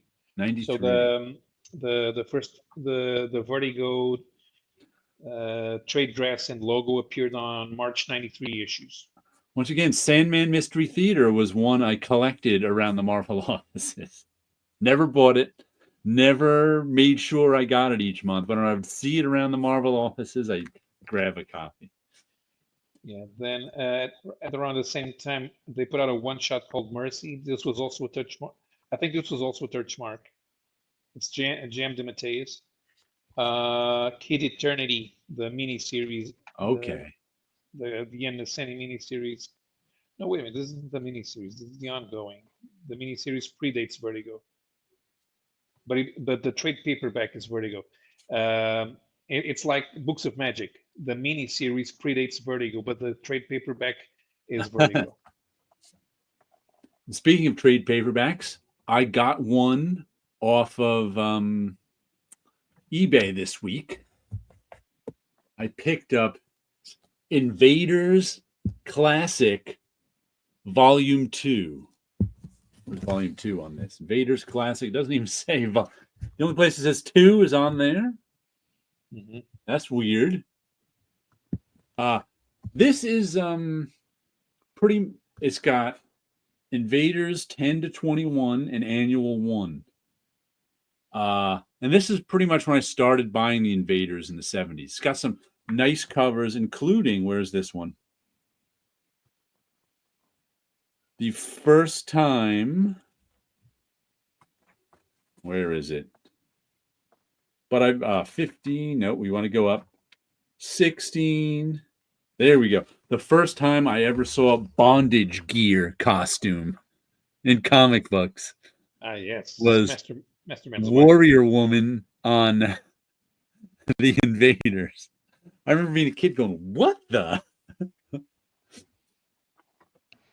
That one was actually created by Roy Thomas. Warrior Woman? Yes. And Masterman. But I mean, but it's their take on Earth 3, because Masterman and Warrior Woman are like Ultraman and Superwoman. Mm-hmm. If it's Roy, it's derivative of something, no doubt. But if you remember last week when I was talking about the Micronauts omnibuses that popped up on eBay for $30 shipped, a lot of them from Vietnam. And I was like, what is this, a scam? What's going on? Because you don't see omnibuses for $30. Also, though there were fewer of them, Invaders omnibuses popped up for $30. And I was like, oh, should I get it? Because I have a soft spot for the Invaders because it was a book I read as a kid. And I like the Frank Robbins. I wasn't a fan of Frank Robbins' Captain America, but I like Frank Robbins' Invaders. And it's got a bunch of covers. But it was years ago when our friend Julio was working at DC, of all places, because he gave me volumes 1, 3, and 4 of this. And this came out in 2008, I think it says. I think this came out in 2008. Yeah, so a long time ago. The pages are even yellowing around the edges. You can see that's not white anymore. But, since Julio probably gave them to me around 2009, let's say, and all these years I've had 1, 3, and 4, I've kind of always wanted to get 2. But as you can see here, these went for freaking $30. Yeah. That's at the time that they were they raised the prices stupidly. And even if you were to look for this now on eBay, I see prices like between $25 and $40 for it. I just never wanted to pay that. Yeah. So I was like, should I get the omnibus for 30? I'm like, no, I don't want an omnibus of the Invaders. I'm never gonna I'm just gonna look through these on occasion, maybe. But just happened to pop up as I was looking was this one recent, it was just newly listed for I think $10. I think it was $12 with shipping and tax. And I was like, and they even they even had, make an offer. So I was like, you know what, for $12, I'll just get it just to fill in that, just that collector's mentality, just to fill in that slot between 1 and 3. So I was like, I'll pay $12 for it. Boom. And, I got it. And there was a lot of good, we mentioned before, the Black Hawk had Howard Chaykin and Gil Kane and one other guy and Cockram's covers. There's a lot of good Gil Kane and Jack Kirby covers. And this looks like a John Romita one. At least it's got John Romita's. So there's a lot of good covers on these Invaders too. A lot of floating heads on them. In So 2014, Marvel did a different Invaders classic, but it was just 2 trade paperbacks, and they were $40 each. Yeah, but they were 500 pages. Right. I'd rather have the smaller ones. They're easier to look through. Yeah, but with 2 volumes, depending on the year that these come out, if you do two 500-page volumes, that you can publish both of them. Yeah. That series that you have, it could have been canceled right after Right. that one. It might not have gotten to 4, is what you're saying. Yeah. Mm-hmm. 2 you can get to, no doubt. You're right. I see your point. And this has got some Golden Age reprints in it too, because there was always the dreaded Deadline Doom with this Invaders book. Here's one of my here's where you learn what a meter is. And this to me always seemed stupid as a kid, but now that I think of it, it's actually really powerful. What's her name? Silver something. She's Silver always Scorpion. No, she's not a scorpion. Banshee. Where's her name? Sable. Ghost Girl. She's not. She's just always in silver, but Ghost Girl is her name. But her power is she always appears a meter away. A meter, or they explained it every issue she appeared in too, because I guess she's French, because she says, but the truth of the matter is, I was a good meter, METRE, it's spelled. Then there's a little asterisk, and it says a meter, METRE, or meter, METER, in the USA equals 39.37 inches. Roy. It was like he always explained what a meter was every time Ghost Girl appeared.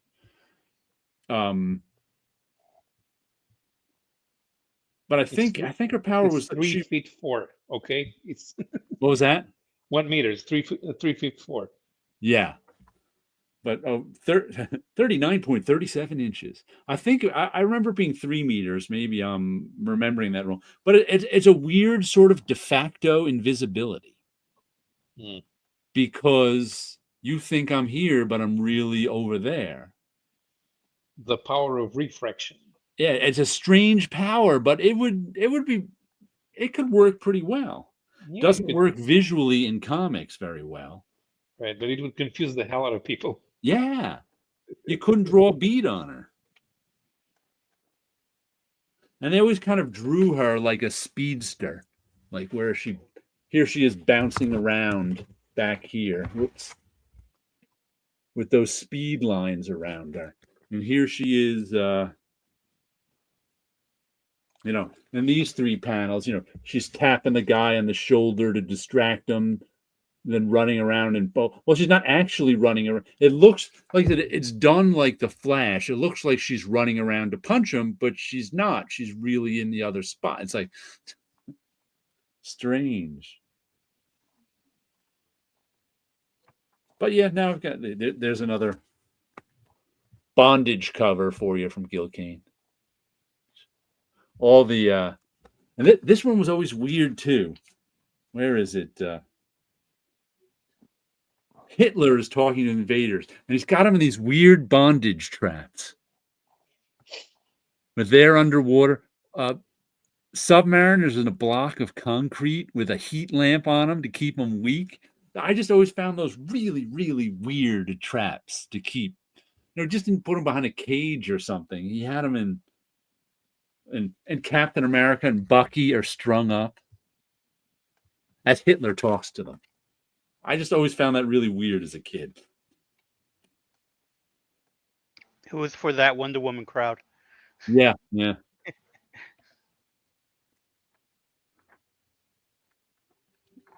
But I'll be glad to, I think they're right up back there are my invaders that have sat, that little bit of yellow you can see that have, like I said, sat there since Julio gave them to me 15 years ago. So now I can have the satisfaction of putting this one up with them and ignoring it for the next 15 years. I still have my original Invaders comics too, but I don't have the whole series. Good evening, Sleepy Reader. How are you doing tonight? She is one of the metric ghost girls. That says Eric P. The metric system in the Invaders. Well, if they're dealing with if they're in the European war theater, they should the invaders should get used to the metric system. Yep, and they're getting us readers used to the metric system too. I've seen a lot of inconsistencies on which foreign languages Captain America is supposed to be able to speak. Because sometimes he says he understands German, sometimes he doesn't. And that is something French. I've never paid attention to. I know Spider-Man can speak Spanish. That's the only thing I remember. Because which Spider-Man? Peter Parker, at least in the 80s, could speak Spanish. Okay. Well, he was he had a Puerto Rican friend. That's true. The white tiger. The white tiger. Yep.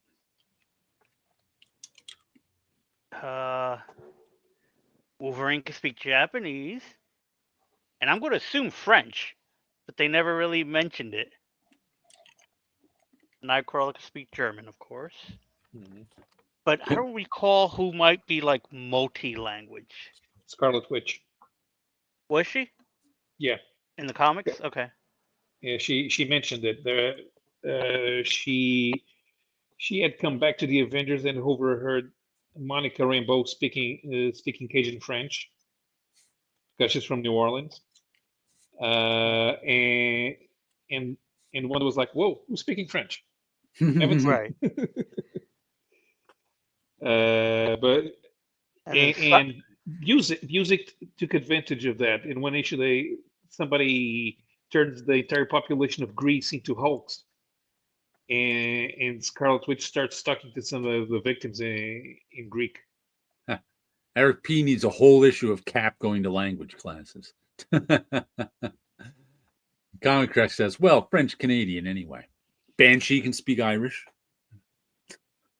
Maybe Sleepy Reader wants comics in Esperanto. Banshee said it's from Londonderry. He might not be able to speak Irish. Well, he can't speak Gaelish. He can speak Irish, which is English with a Irish accent. That's not Irish.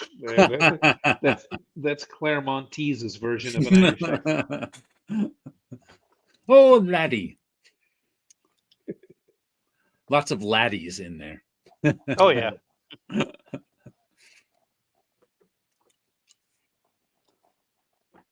Everybody in Love and Rockets speaks Spanish. Hmm. Matter of fact, a lot of Beto's stuff is in English, supposed to be in Spanish. They have the brackets around them. Right. Yep. The brackets. How you know they're speaking foreignese. Yeah. Yes. I always liked that. I always thought that was a pretty good solution Hmm. to Yeah. that problem. And it was never that difficult to figure out. I mean, I think the No. first time I saw it, there was the notation saying translated from whatever. But Right. okay, but then you notice, yeah, you figured out that. So the next time you see it, you know that they're speaking a foreign language. Yeah. Yeah. I always thought that was a particularly elegant solution. Hmm. It always There's worked for me. there's an Asterix comic where Asterix and Obelix have to join the Roman Legion, and it's a sort of a French Foreign Legion of the Romans because they have a lot of recruits from all over, and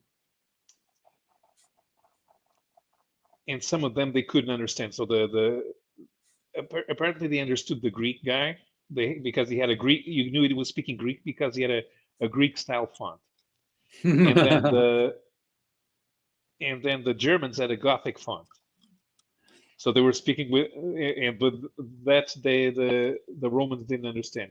So there was a translator going on between all. He spoke all of the languages. The translator was going on between all of them, but nobody was paying any attention to the centurion. And then there's a moment when the centurion tells him, "Stop translating," and then the Goth says, "What did the centurion say?" And the centurion turns to the translator, What did the Goth say? Oh, now you ask me to translate? Eric P says, I suspect Rogue and Gambit speak some French. Mon chéri. That's not French, it's Cajun French. Yeah, I've always had I've always been ambivalent about writing in accents. Mm-hmm.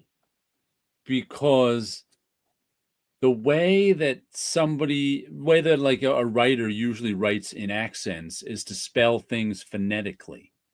Mm-hmm. But then why don't you spell everything phonetically? Because we all have accents. Right. But so it just kind of, I just always found it a little distracting. I mean, I understand you want them to talk like a Cajun. Yeah. But why is the Cajun get spelled phonetically? Why not everything? Why not put a little nasally in there for some Easterners? And in V for Vendetta, there's a moment when one of the characters moves to northern England, and Alan Moore introduces a guy with a thick northern accent. And I'm trying to read that, and it took me a while to figure out that it was supposed to be a phonetic spelling, because I'm not used to northern English accents. Right. Cypher's mutant power is languages. Oh yeah, he's one of those guys who can understand. Oh, Patrock the Leaper had the best accent when Zootalors. Yeah. There we go. He said it too. Zootalors. Yeah, you know who never says Zootalor? Anybody ever? Anybody? Yeah, anybody ever? Yeah. Especially not the French. The French have no idea what that is. Of course I am French. Why do you think I have this outrageous accent? That's part of the reason I love Batroc the Leaper. As he'd explain to you what La Savate is every time he appeared. And he had I was convinced as a kid that nobody in comics ever heard a French accent before. Because even like as a kid, not having heard many French accents, I knew it wasn't that. Claremont was inconsistent in the application of peppering Nightcrawler's speech with German words. Oh yeah. Borgemoy was spelled 5 different ways in 5 different comics. because the only reason they did that, like, look, once again, reading the Vaders, verdammt Amerikaners, Gott in Himmel. That's where I learned my German curse words Yeah. from. Because Yeah. that's how they'd let you know a character. Every now and then they'd remind you these characters were German by throwing in some German words. Oh, there's the other one. Lieber Gott. That's the other one that was always in the Invaders. Yeah, dear God. Oh, I forgot. Jawohl, mein Führer. Was ist Jawohl. das? Ein Grenade. Was ist das? Oh, and this word balloon killed me as a kid. I couldn't figure. I just used to laugh at it all the time because, and I didn't know why. I couldn't put it into words as a kid, but it's Roy Thomas overwriting. No human being speaks like this. That's where Hitler sees Union Jack, and to set the stage, Union Jack was a superhero in World War I. Now it's World War II, and his son has taken over. And Hitler yells when he sees Union Jack show up on the last panel. Oh. 9! It cannot be. It's a ghost from the past. The Englishman called Union Jack. Now, who says a ghost from the past?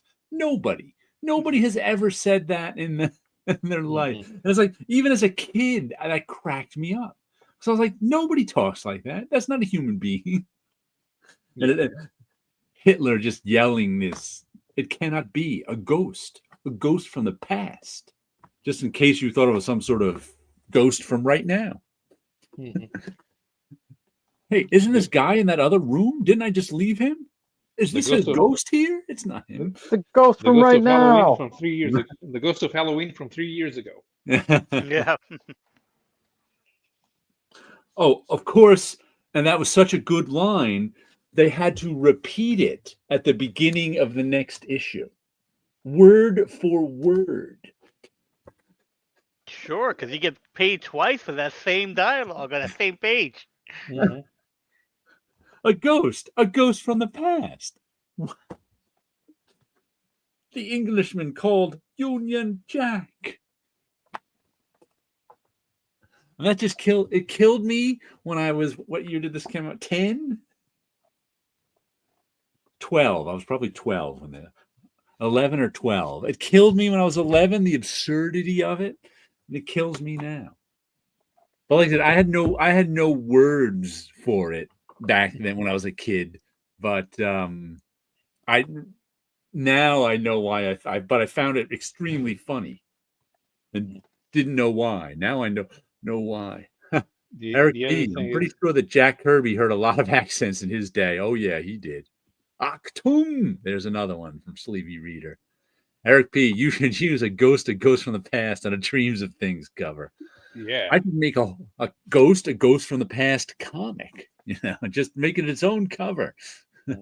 You can pick the best lines from the Invaders. That was the best line from the Invaders. I think of all the Invaders lines. Righto, come along, you. Which ethnicity, which country is that guy from? Wisconsin, I guess. That's our English Bobby. Righto. Right. Come along, you. Yeah. I remember a guy saying in a forum once that he read Captain Britain in the 70s and in Marvel UK, in the Marvel UK titles, and he was and nobody over 5 says crikey. Captain Britain was saying crikey. Crikey. My God. Come out, American Schweinen, or we shall reduce the store to rubble. No need to shout, Heine. Cause to coin a cliche. Ludendorff, here we are. Then Bucky, that's Captain America shouting, Ludendorff, here we are. I guess that's a play on OK Axis, here we come, their battle cry. And then Bucky says, boy, and they call me corny. So which band is playing? Hello, Ludendorff. Like it's like they're Hello Cleveland.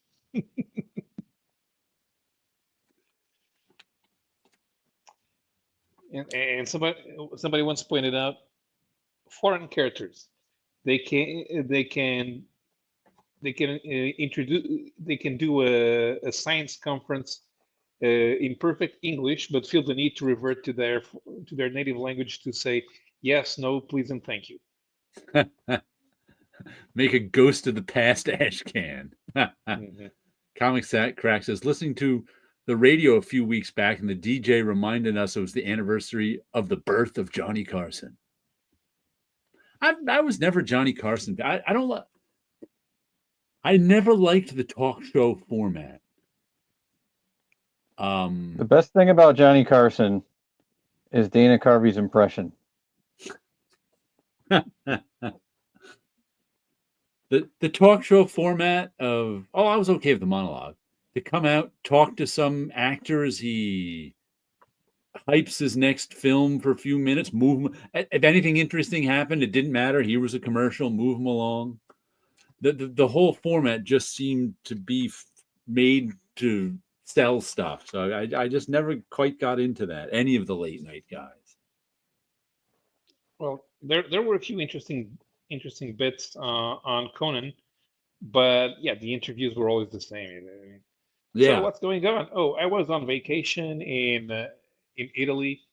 Yeah, I don't care. Let me tell you a story that I ran by your producers a few minutes ago. Oh, that's a nice quaint story. It's like the only time anything, it's kind of when they went off. If they ever happen to go off, I don't want to call it a script because it wasn't a script. But if they ever went off script, that's the only time anything interesting would happen. Well, maybe you'd have seen more of that if you'd watched more often.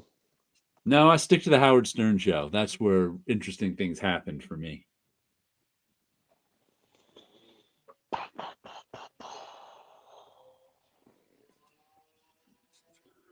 Warrior woman in bondage gear.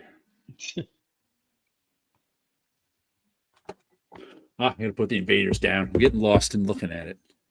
I really do like that Frank Robbins, Frank Springer art in those. It's reproduced pretty well in there.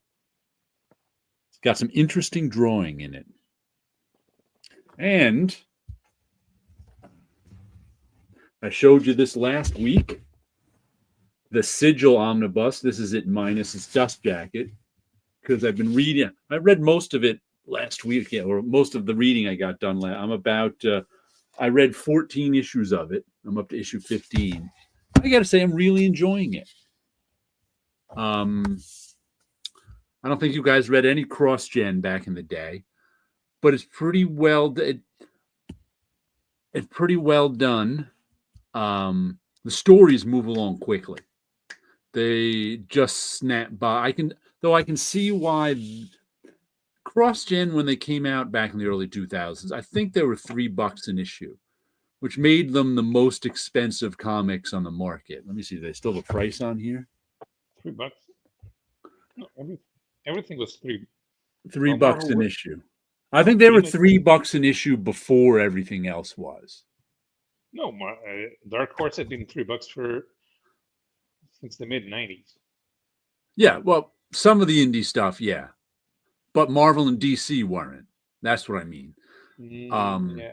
They were on the hot. Like I was used to like buying indie stuff. I was used to buying the hot, but I was I was buying 4 or 5 cross-gen books a month.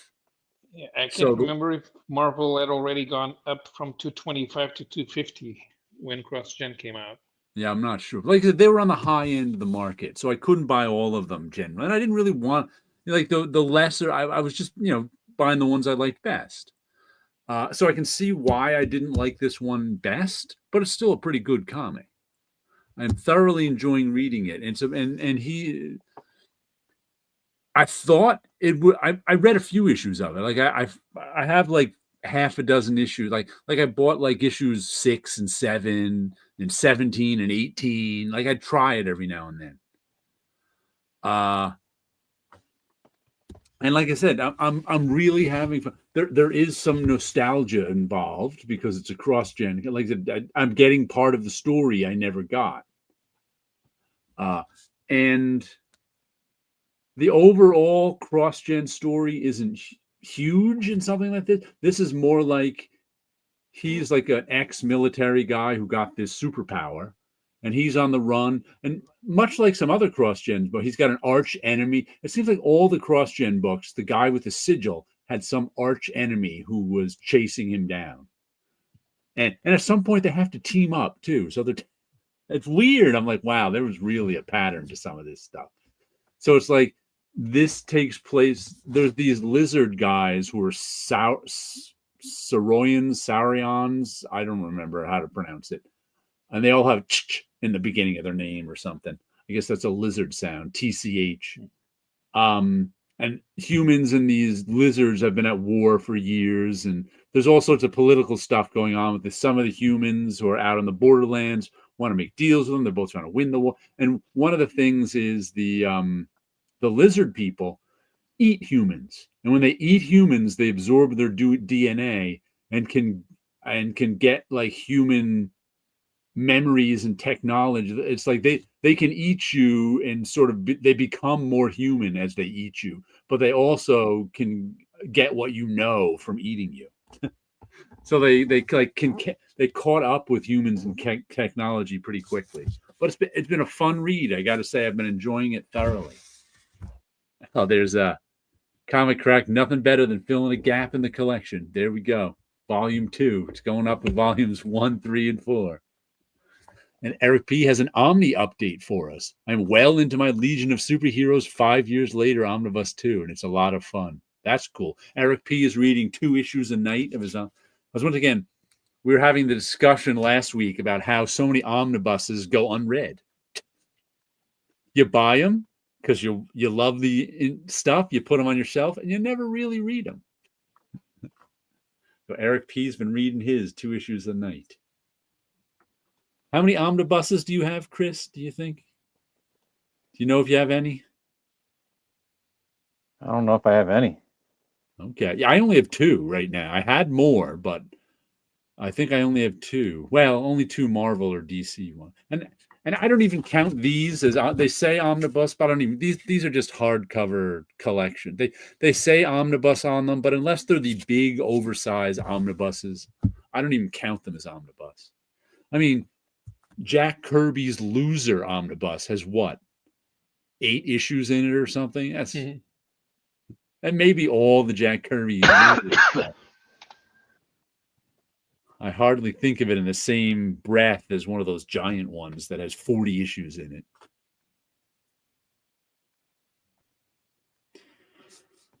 Do you guys have your eye on any omnibuses coming out? Do you get omnibuses over there in Portugal, Paulo? I can order them. Yeah. That's nothing. That means they're going to be really expensive if you have to special order them. Well, you don't. You order them through previews on the comic shop. We get. But so, if you're paying full retail price, nobody pays full retail price for omnibuses. I don't think in the U.S. Well, I have a client. I have a client number. I get 5% off. Okay. But like a lot of people buy them from like halfpricebooks.com or there's a couple others. I buy them 5% off, and there's a 20% markup after the trip across the Atlantic.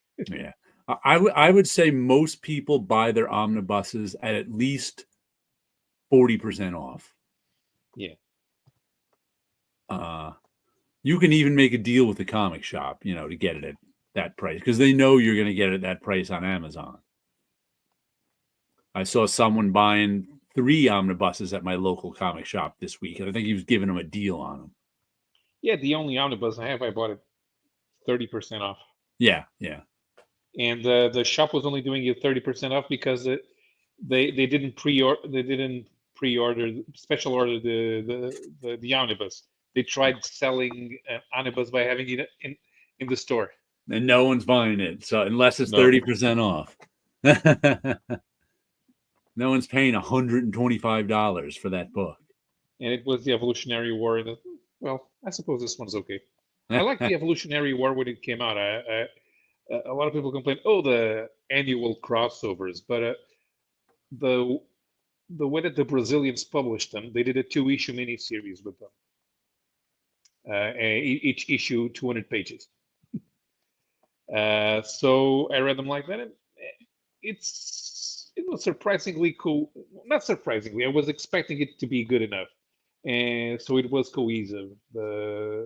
Each character has to do their own thing, so you kind of understand that they're just doing it because they have to. Have all of the characters show up in the crossover, but it's imaginative enough. And even though it's in the annuals, in some cases it even ends up affecting the main characters on a more permanent basis. I don't know if this still holds true today, because there's such an overwhelming amount of collected edition stuff. But back in the day, there was a certain value to a big amount of mediocre material. Like if you could, like you said, a book full, if you could get like 200 pages of what Evolutionary War, even though it wasn't the best stuff, there was a value to having a big chunk of it. Yeah. To read it more. In the early 80s, when I first started buying DC comics, because I was always a Marvel kid. I still think DC stuff, mostly from the late 70s, is pretty crappy. But when Wolfman and Perez moved over to do Teen Titans, Gil Kane was over there. There was a bunch of other people at DC. So I started picking up some DC books. And one of the books I started buying was World's Finest, which may have been a $1 book at that time. Either way, it had like 5 or 6. It had like, I remember it had the Trevor Von Eden Green Arrow, usually had a Batman Superman story, had a Wonder Woman story, had maybe an Atom story, but it had like 5 or 6 stories in it. And they were all generally pretty mediocre. But altogether, for 60 cents, it may have been. That may have been what the big ones were, 60 cents. It was okay. It was an okay read. It was like there was nothing out that week, not a lot of stuff. I would get, World's Finest comics to get a big chunk of sort of okay comics. And there was a value to that. I don't know that value still exists, just because you can go just about any comic shop, any bookstore, Amazon, and spend $25 and get collected editions for $5 a piece. So you can get like an overwhelming amount of mediocre comics now for cheap. And I don't think it's the same anymore. It's weird.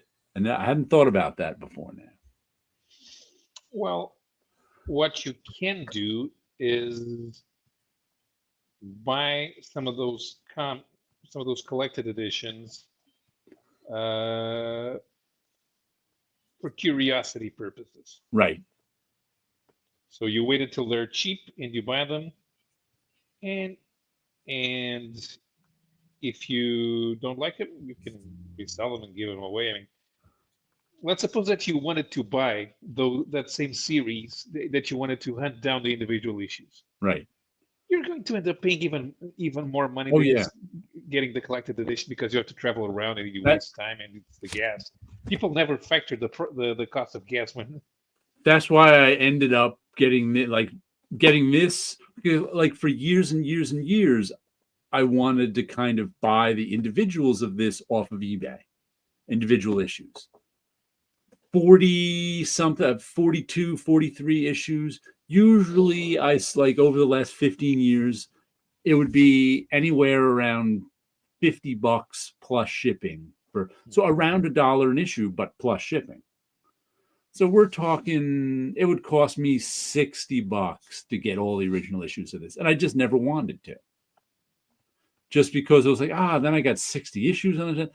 But so finally I paid that amount for the omnibus because it was just easier to do. So you're right. You can, out of curiosity, it's easier to, but what I'm saying is you can also get overwhelmed. Like I said, when I was buying back from like 2008 to 2011, when I was buying a lot of collected editions rather than individual issues, because there just wasn't a lot of stuff being published that I wanted, I found myself overwhelmed by collecting, because you can go out of curiosity, $5, I'll buy this for $5. Sure. And this was stuff literally like at the comic shop, or it would literally cost me $5, not even $5 plus shipping, just $5. I'll buy that for $5. I'll buy that for $5. And at that time, there's a couple of people at the comic shop who were bringing in their old collected editions that they didn't want and selling them for $5. So I'd go, I'll buy this for $5. I'll buy this for $5. And quickly, I had that much shelf space filled with mediocre $5 collected editions. And that's when you go, ooh, what am I going to do with these? You can sell them for $5. No, you can't. It's really a lot of work to sell them for $5. You can find another person who buys those mediocre collected editions, and you trade. I couldn't even give them away to my friends who don't buy comics just about anymore. All my friends in comics who were in comics, they don't really buy comics, so can't even give it to them. They're like, no. I got my own comics I can't get rid of. Give them to your students. They don't know any better. That's what I do now. That's what I finally decided to do. I've actually tried to do that in the past, and they're like, no thanks, don't want them, not interested. So I finally had some students who are interested, so I've been bringing them stuff. And now there's, like I said, there's one student who's like, I'm building my library. Come on, he'll take anything I bring in. But there's some who are like, no, I got no more room. So I'm like, okay. One student, I'm gonna just this week, he's like, this is my favorite class. It's the only class I get comics. I'm like, all right, I'm gonna bring you more. You don't have a good comic book collection if you don't have a few clunkers in there. Oh, I have more than a few clunkers. Yeah. Right, but you should have clunkers. Yeah, exactly. You should go through there. Oh, I remember this. Right. I think it sucked. Let me read it again. Yep, it did suck. I've like the ones I've been giving away are the ones I don't even want to read again. And it's not that they were bad. It's just that I've been buying comics since I was 10. That means I've got 48 years worth of comics here. So there are some I want to read again, of course. So why not just get rid of the ones? I was like that's what I've been giving them. They were good. Like I said, one of the things I've been giving them trade paperbacks and hardcovers, and a lot of them were ones that were given to me. I was like, I just gave to my class last week. I was just up on some high shelf up there. I pulled down some indie ones and was like, I don't even remember this. I don't recognize any of the creators. I don't remember it at all. I got it in 2008. I think I can give this one away. Because obviously I'm not going to read. So I've got enough stuff I want to read that I can get rid of the stuff that I can say I'm never going to read. I got rid of what Kronos. I mentioned that before. Got rid of that. Mm-hmm. Got rid of a series I bought called The Actual Roger. It was from Alterna Comics. Just this, $1.50 an issue. They put out cheap comics. It was a comedy superhero thing. I bought it. I think I looked, it came out in 2018. I haven't given one thought since 2018. Passed it on to, matter of fact, somebody in the office, not even one of my students. I was like, you want some? Because I mentioned to him I was giving away comics. I was like, you want some? Here you go. So he took a couple too. He took the actual Rogers series. I gave away, I can't remember. I keep thinking the name of it is The Artifact, but it's not. It was a series from just a couple of years ago that Jeremy Hahn wrote that was very much like the Thing movie, with these people trapped in an airport in the winter in a blizzard with a monster getting them. Pretty well done. It was okay. Bought the whole series. Not going to read it again. Here you go. Need the space. Let's see, what do we got here? Eric P., I am planning budgeting for maybe 2 Omnis or artist editions per year. I think for 2025, I am aiming for the Paul Smith X-Men artist edition. Ooh, and a DC Omni. Those are both pretty good. Yeah, I got 2 artist editions in the last year, I think. And I think the last artist edition I bought was 2017, just because I didn't have money for any of them too. And I bought the I still haven't made a video of it. The Michael Golden artist edition. That one I bought because besides the fact that I'm a Michael Golden fan, I had seen it sitting around the comic shop for months. And so I saved up some money and I was like, and I know Roy's going to give me a good deal on it. I'm like, Roy, how much are you going to sell that to me for? And he's like, for you, $90, which I know is like $10 over his cost. So I'm like, sure. Bought it from him. And then I bought that. I just bought a couple weeks ago that I made a video of, the EC Covers one, just because it was $60 for some reason I wouldn't have bought that one except it was so cheap on eBay, but there's so many I want. Yeah. Comic Crack, the bonus of being lucky enough to be in a city with a good group of comic nerds. Trading stuff is the best way to deal with that kind of thing. Oh yeah, I don't know. I've got no one despite the fact that I know 100 people in the comic book industry. Well, that's why I can't trade with them. They all get free comics and are overwhelmed by comics, or they all got them. Fortunately, I don't have space to hold all the clunkers. They got to go to make space for more stuff. Oh yeah. We all know about not having enough space. That's for sure. Chris, how big is your comic collection, would you say? Because you got a huge toy collection there that I know is part of everybody in the studio. But I know Wilson has closets filled with comics. I have no idea how big your comic collection would be. Yeah, I don't know either. But is it closer to 1,000 or 10,000? I can tell you a number of boxes. Okay, give me a second to think about it. I need to think this over. Long boxes. It's mixed, but okay. How about if I condense it in my head to long box? I'll combine short boxes and 2 for 1 long box. Is that okay? Is that going to make sense? That's going to make sense. And how many comics in a long box, Wilson? Do you remember? 500? I think it's 500, but I forget what the calculation is, because you got bagged and board books. That's a different number than the loose books, and I'll have it off the top of my head. And I think last time that I counted years ago, I think it was 34 short boxes. That's what is what I have.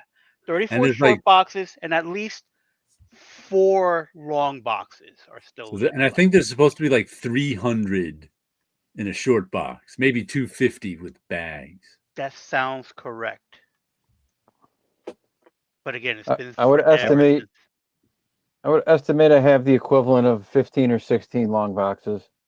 Oh. But a lot of that is my material that I haven't been able to sell. Stock. Okay, so that doesn't count as a collection. Oh, if that doesn't count, then I don't know. You knock a few boxes off.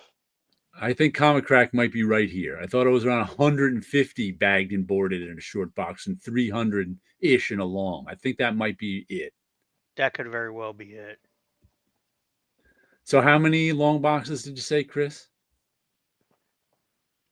Might be more like 10. So that's around 3,000. That's a fair amount, but not overwhelming.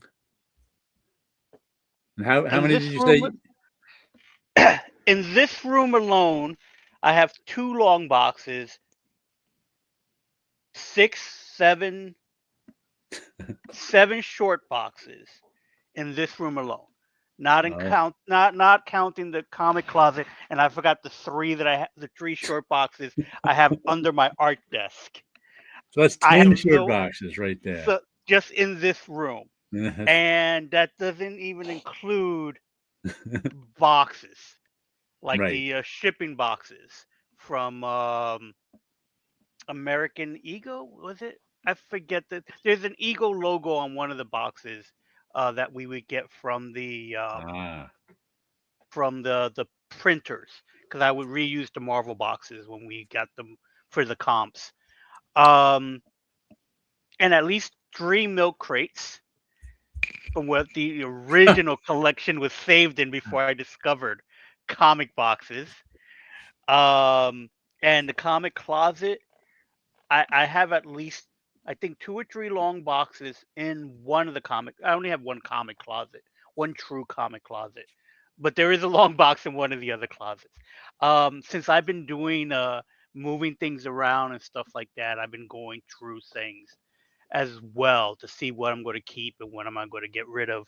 As I'm slowly moving the art studio stuff into the extra room that I have. That was my sister's room, and then I'm going to make this room back to a full living room because half of it's the living room, half of it's the studio. But now that I have an actual room, I want to see how much of that room I can make into the art room and comic book room, basically. And then I can put up. I already have three shelves in there to put the toys that I want to kind of display. So that's the process of the last few months that I've been going through. I don't have. I actually have a database with my comic, how many comics I have in it, but it doesn't count any collected editions. Right. And right now, I think the number seems low, unless I got rid of a lot more stuff than I thought, because it's at 11,000 right now. And I could remember having 14,000 at one point. So, but I've been getting rid of comics and dropping them off. I don't, but I'll have to tumble that number because I haven't now. My database is in numbers, and I don't really know how to use it. So I don't know if that number updates every time I put a new number in. I know in the past I've had to remake the column or something, but that's a lot, 11,000 still, even down from 14. How about you, Paolo? What? I know you probably have books on shelves, but I could do you? have books on the shelves. I suppose I have probably about 1,500 individual comics, plus from the Brazilian and Portuguese editions, I have about 500 or 600, maybe 700, and I have about 400 collected editions and graphic novels, I think. He's got a lot too.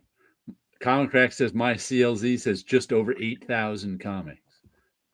Because I have to imagine with all my collected editions. I mean, I've got hundreds of books and collected editions. Let's say I have 400.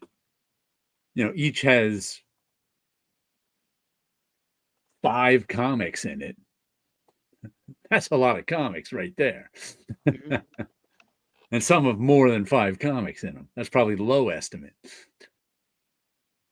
So that's a lot of comics. I started to catalog my books once, but then the app I was using went out of business, so I got frustrated. Which is why I usually use databases, not apps.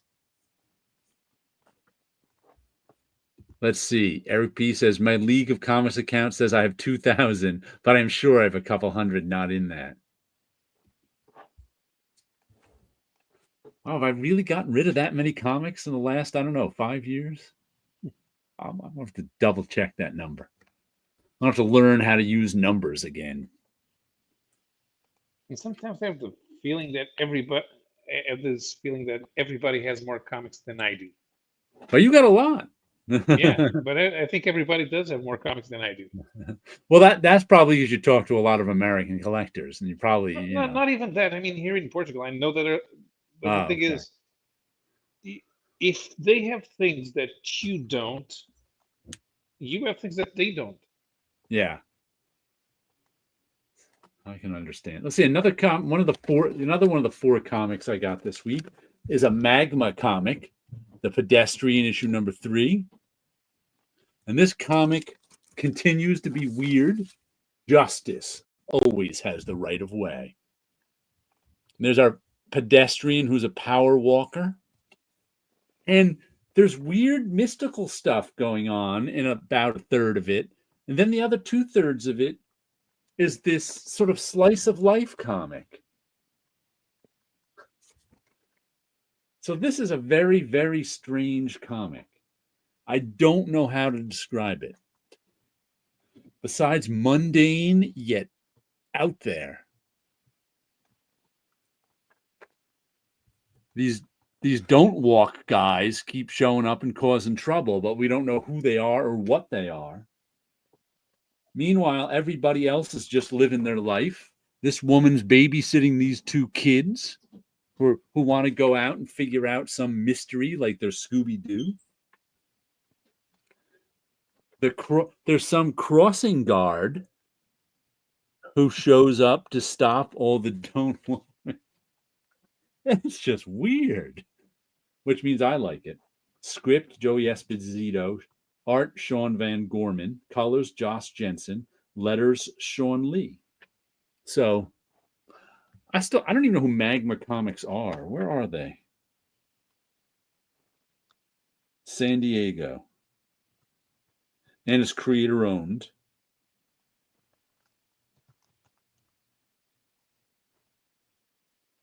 Okay. Another weird issue of The Pedestrian.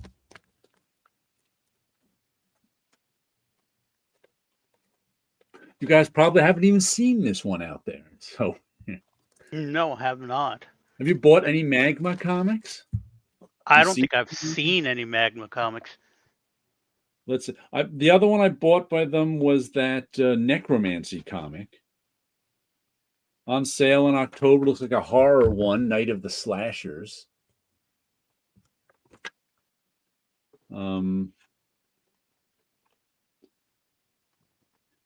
Day of the Dead Girl on sale in October. And Night Slashers, Day of the Dead Girl, The Pedestrian, Hell's Half Acre. Oh yeah, I picked up the first issue of Hell's Half Acre. Gave it away to my students. That one got into the house right away. I brought them in a few weeks ago. I have a box that's called someone else came up with this name, the Done in One box. Those are the comics you buy one issue of and never another. So I'm like, so I brought in about 50 comics for them. I'm like, here you go. You get to try out all new comics. I emptied out most of my Done in One box, which had been filling up for a good 2 or 3 years as I started doing that. A lot of first issues handed out. None of them worth a dime. And let's see, the other one I got. The Skin Police. This is the one that's drawn by Daniel Getty, who did Uber and Uber Invasion. At least I think that's how you say Gete. It's got some nice artwork. And I would compare this one to Blade Runner in that the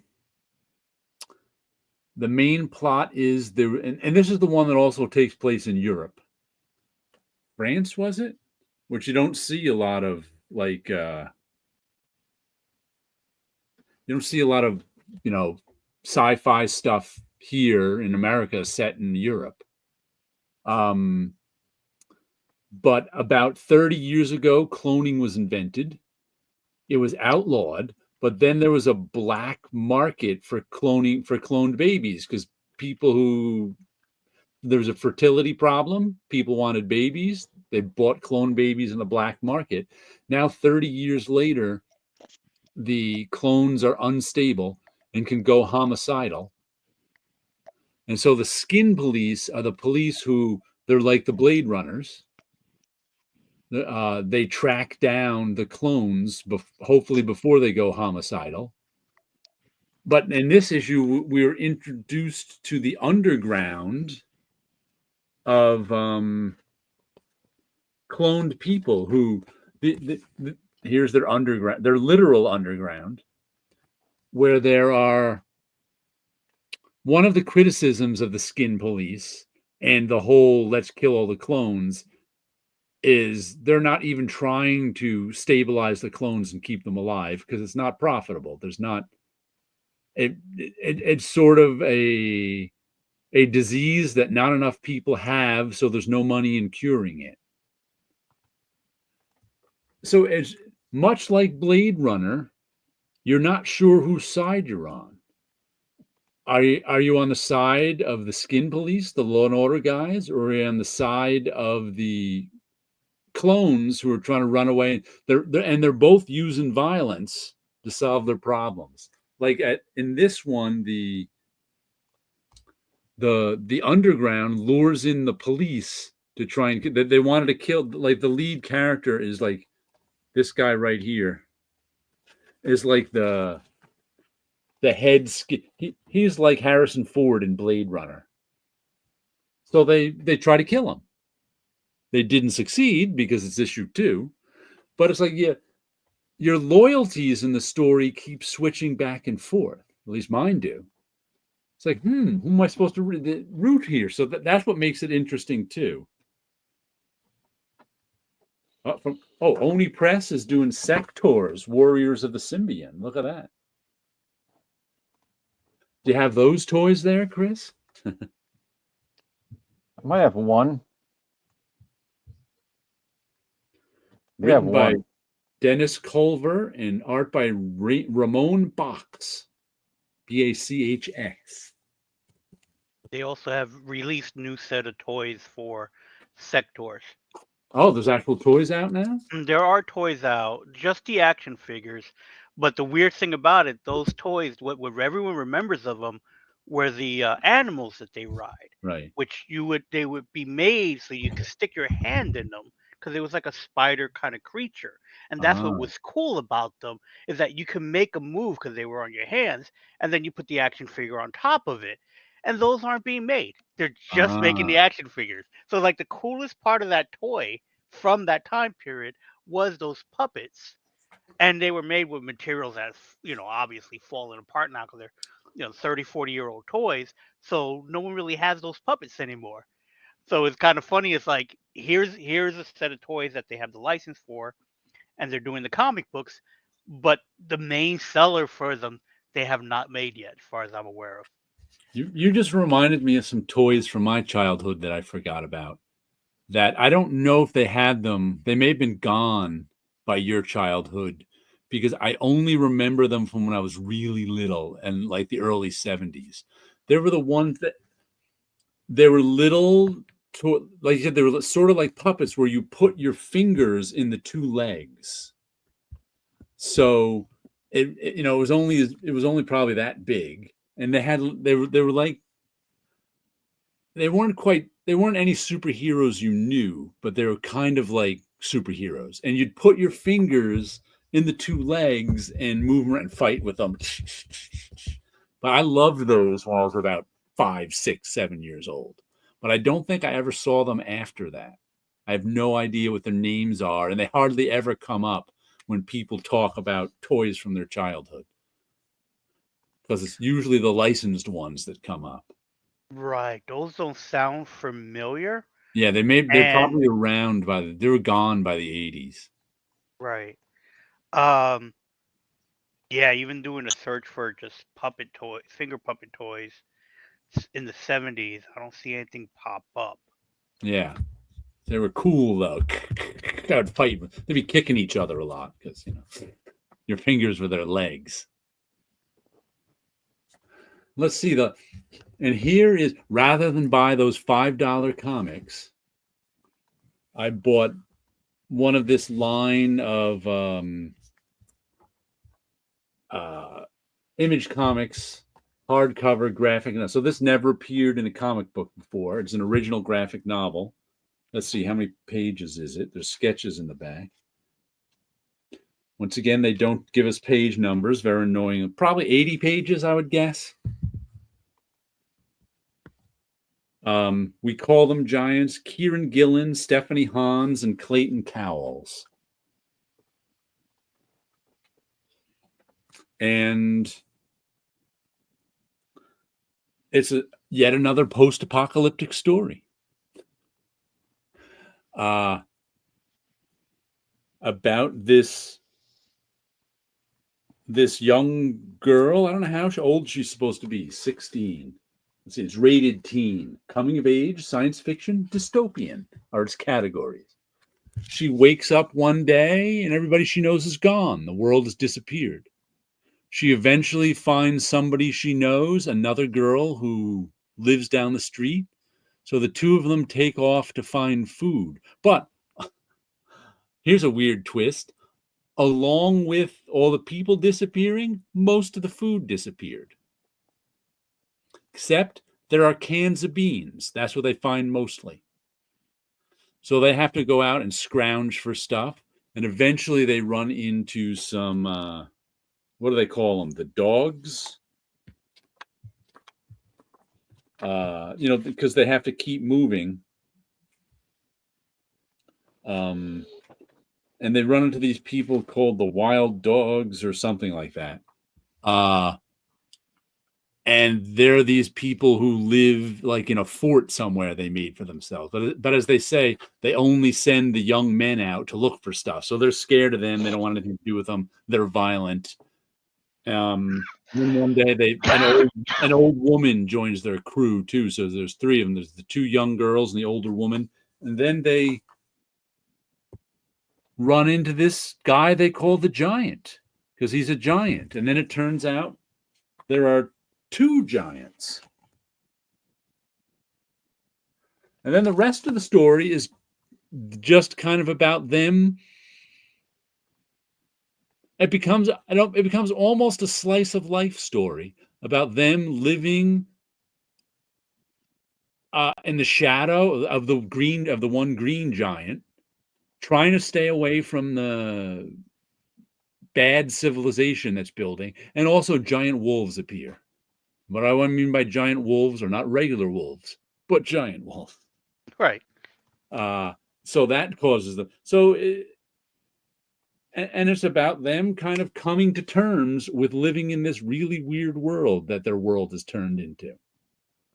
Enjoyed it. I generally like Kieran Gillen's writing. This might be the first Stephanie Hans thing. Oh, the two of them did a series called Die a few years ago, DIE, all caps. And it was kind of about, I remember reading a couple issues of it, and it was kind of about a D&D party that was real. That's all I remember about it. And it was okay, but I never really read it besides a couple of issues. But nice, I enjoyed this one. I think I probably would enjoy it more than those two $5 comics.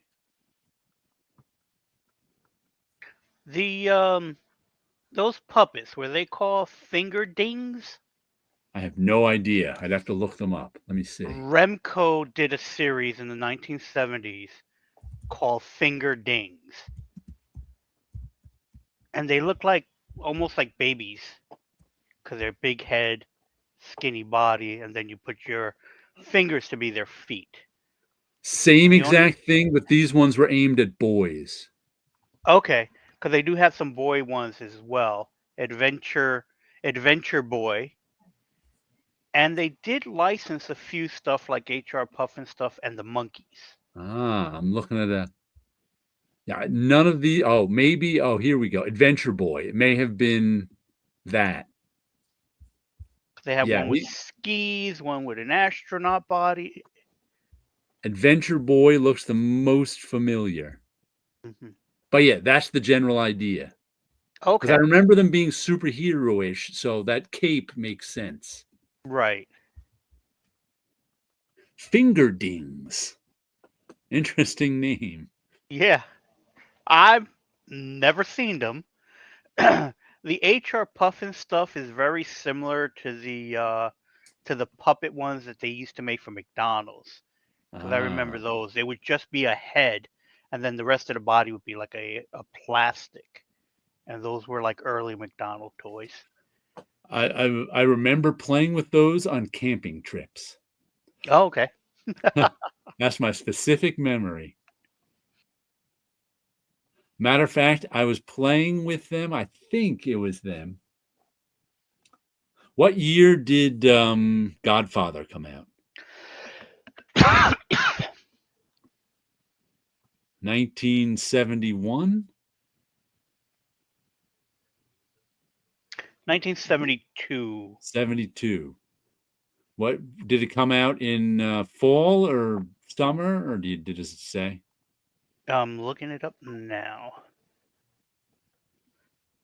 Either way, I was 5 or 6 because we were camping. I remember. The only reason I remember this is because March 14th, 1972, in Lowell's Theater, and then it was released in the United States March 24th, okay, so this is 1972. probably that summer, probably in June, because we used to go camping in June, I think. So those were the days where movies played for months, and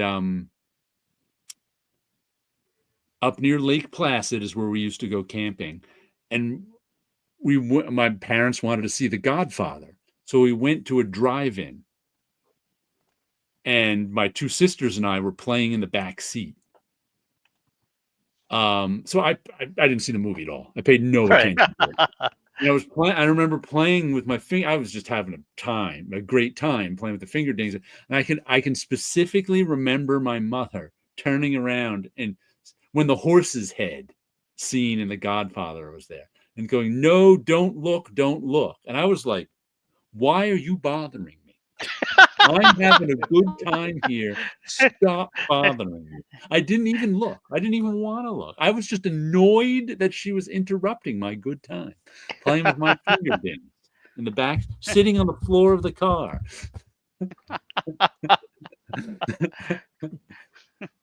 So I did not see that horse's head scene until I was an adult. Right.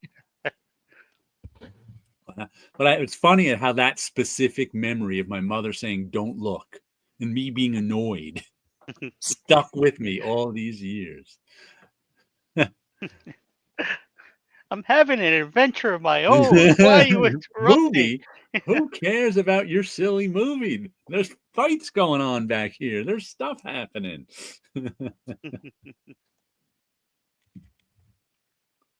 So what's the deal with The Godfather? So And it's speaking of like old stuff, I've been going through, like I said, I've been cleaning up here, going through some stuff, finding things that I kept only because of just the neatness of them.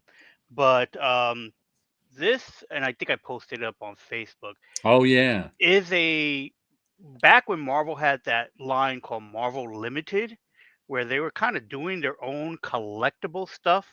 This was the Mhm. advertisement that they had for the 1994 limited edition signed George Perez Avengers, and it's basically a sticker. I think these were given out at Ah. at comic book shops. And it was just basically a reminder that this is, the things that are coming up type of Huh. thing. I never got the poster, but I ended up keeping this from that time period. The one poster I wish I kept from the early 80s was the George Perez Teen Titans poster I used to have. Hmm. It was the one with the big T in the middle that was their headquarters and then jumping out on all sides from it. I always liked that one. I think I I remember think that one. You can. I have a digital copy of it somewhere.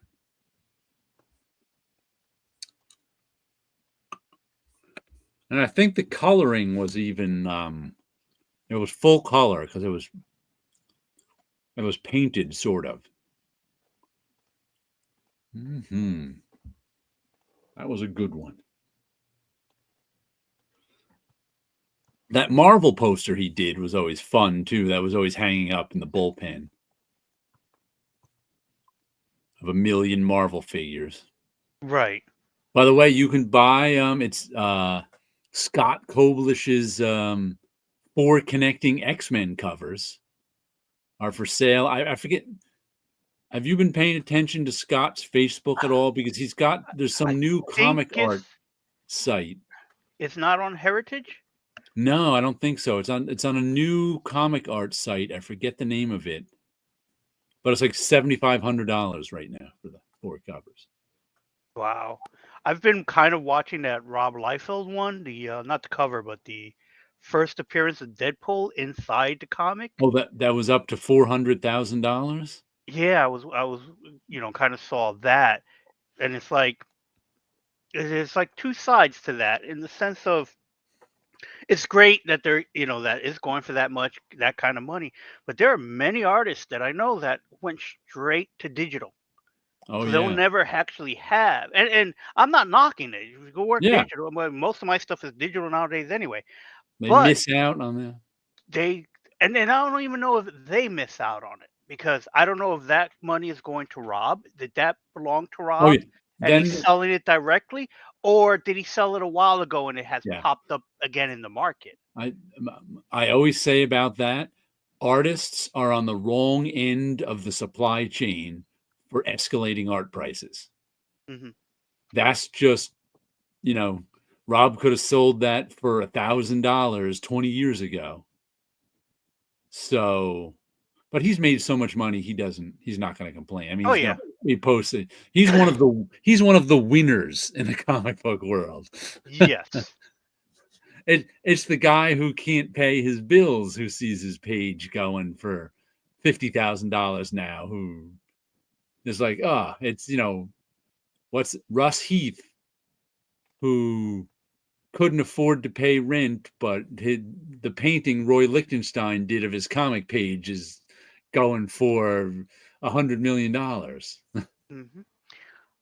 Scott's is on Heritage Auction. Oh, it is on Heritage? I thought, yeah. Yes. The He was current using another place. You must be using Heritage for the. he might be using a few because this particular one, this cover that I'm seeing is the X-Men from the Ashes relaunch. It's currently at $75,000. Or no, $7,500. And it's 4 covers, right?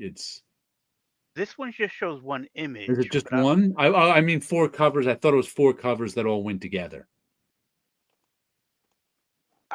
unless he's selling a bunch of different things. Now then, I must have been wrong then. All 4 covers are up for auction over a Heritage. Okay. Oh, so it's just one of the 4 covers? Yes, I think that's Okay. what it is. I'm not positive because It's the tough to side tell itself, since he did all those connecting covers he's been doing for a few years. right. X-Men from the actual relaunch. Interconnecting first issue cover. All right, so it is. They're showing it on the auction as the one whole image, Right. and then it's broken down into the individual covers. Did he actually do it on one piece of paper or 4 pieces of paper? Can you tell? Because I know he's been drawing big, so it may be one piece of paper, the size of 4 covers. Yeah, that's what it looks like. So he has, because they are numbered. 1, 2, 3, 4. Okay, so they're 4 individual ones, but they're huge, obviously. Okay. Interesting.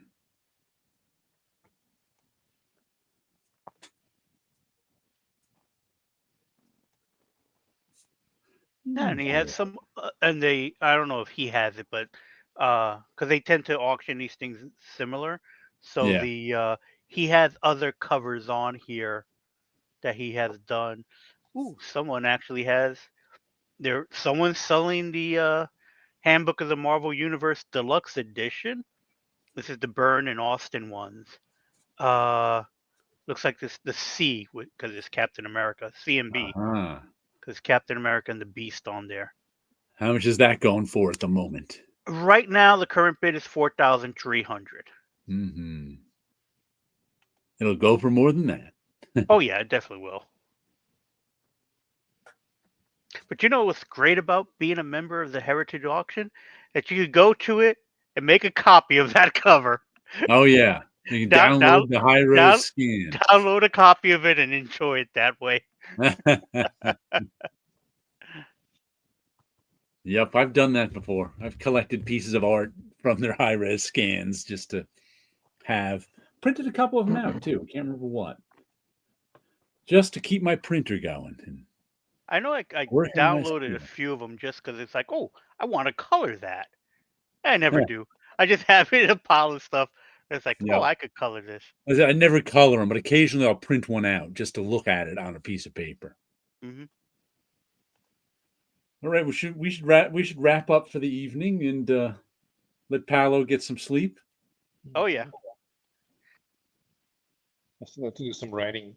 Early Do in the some morning. writing. Yeah. Have a good week out there, everyone.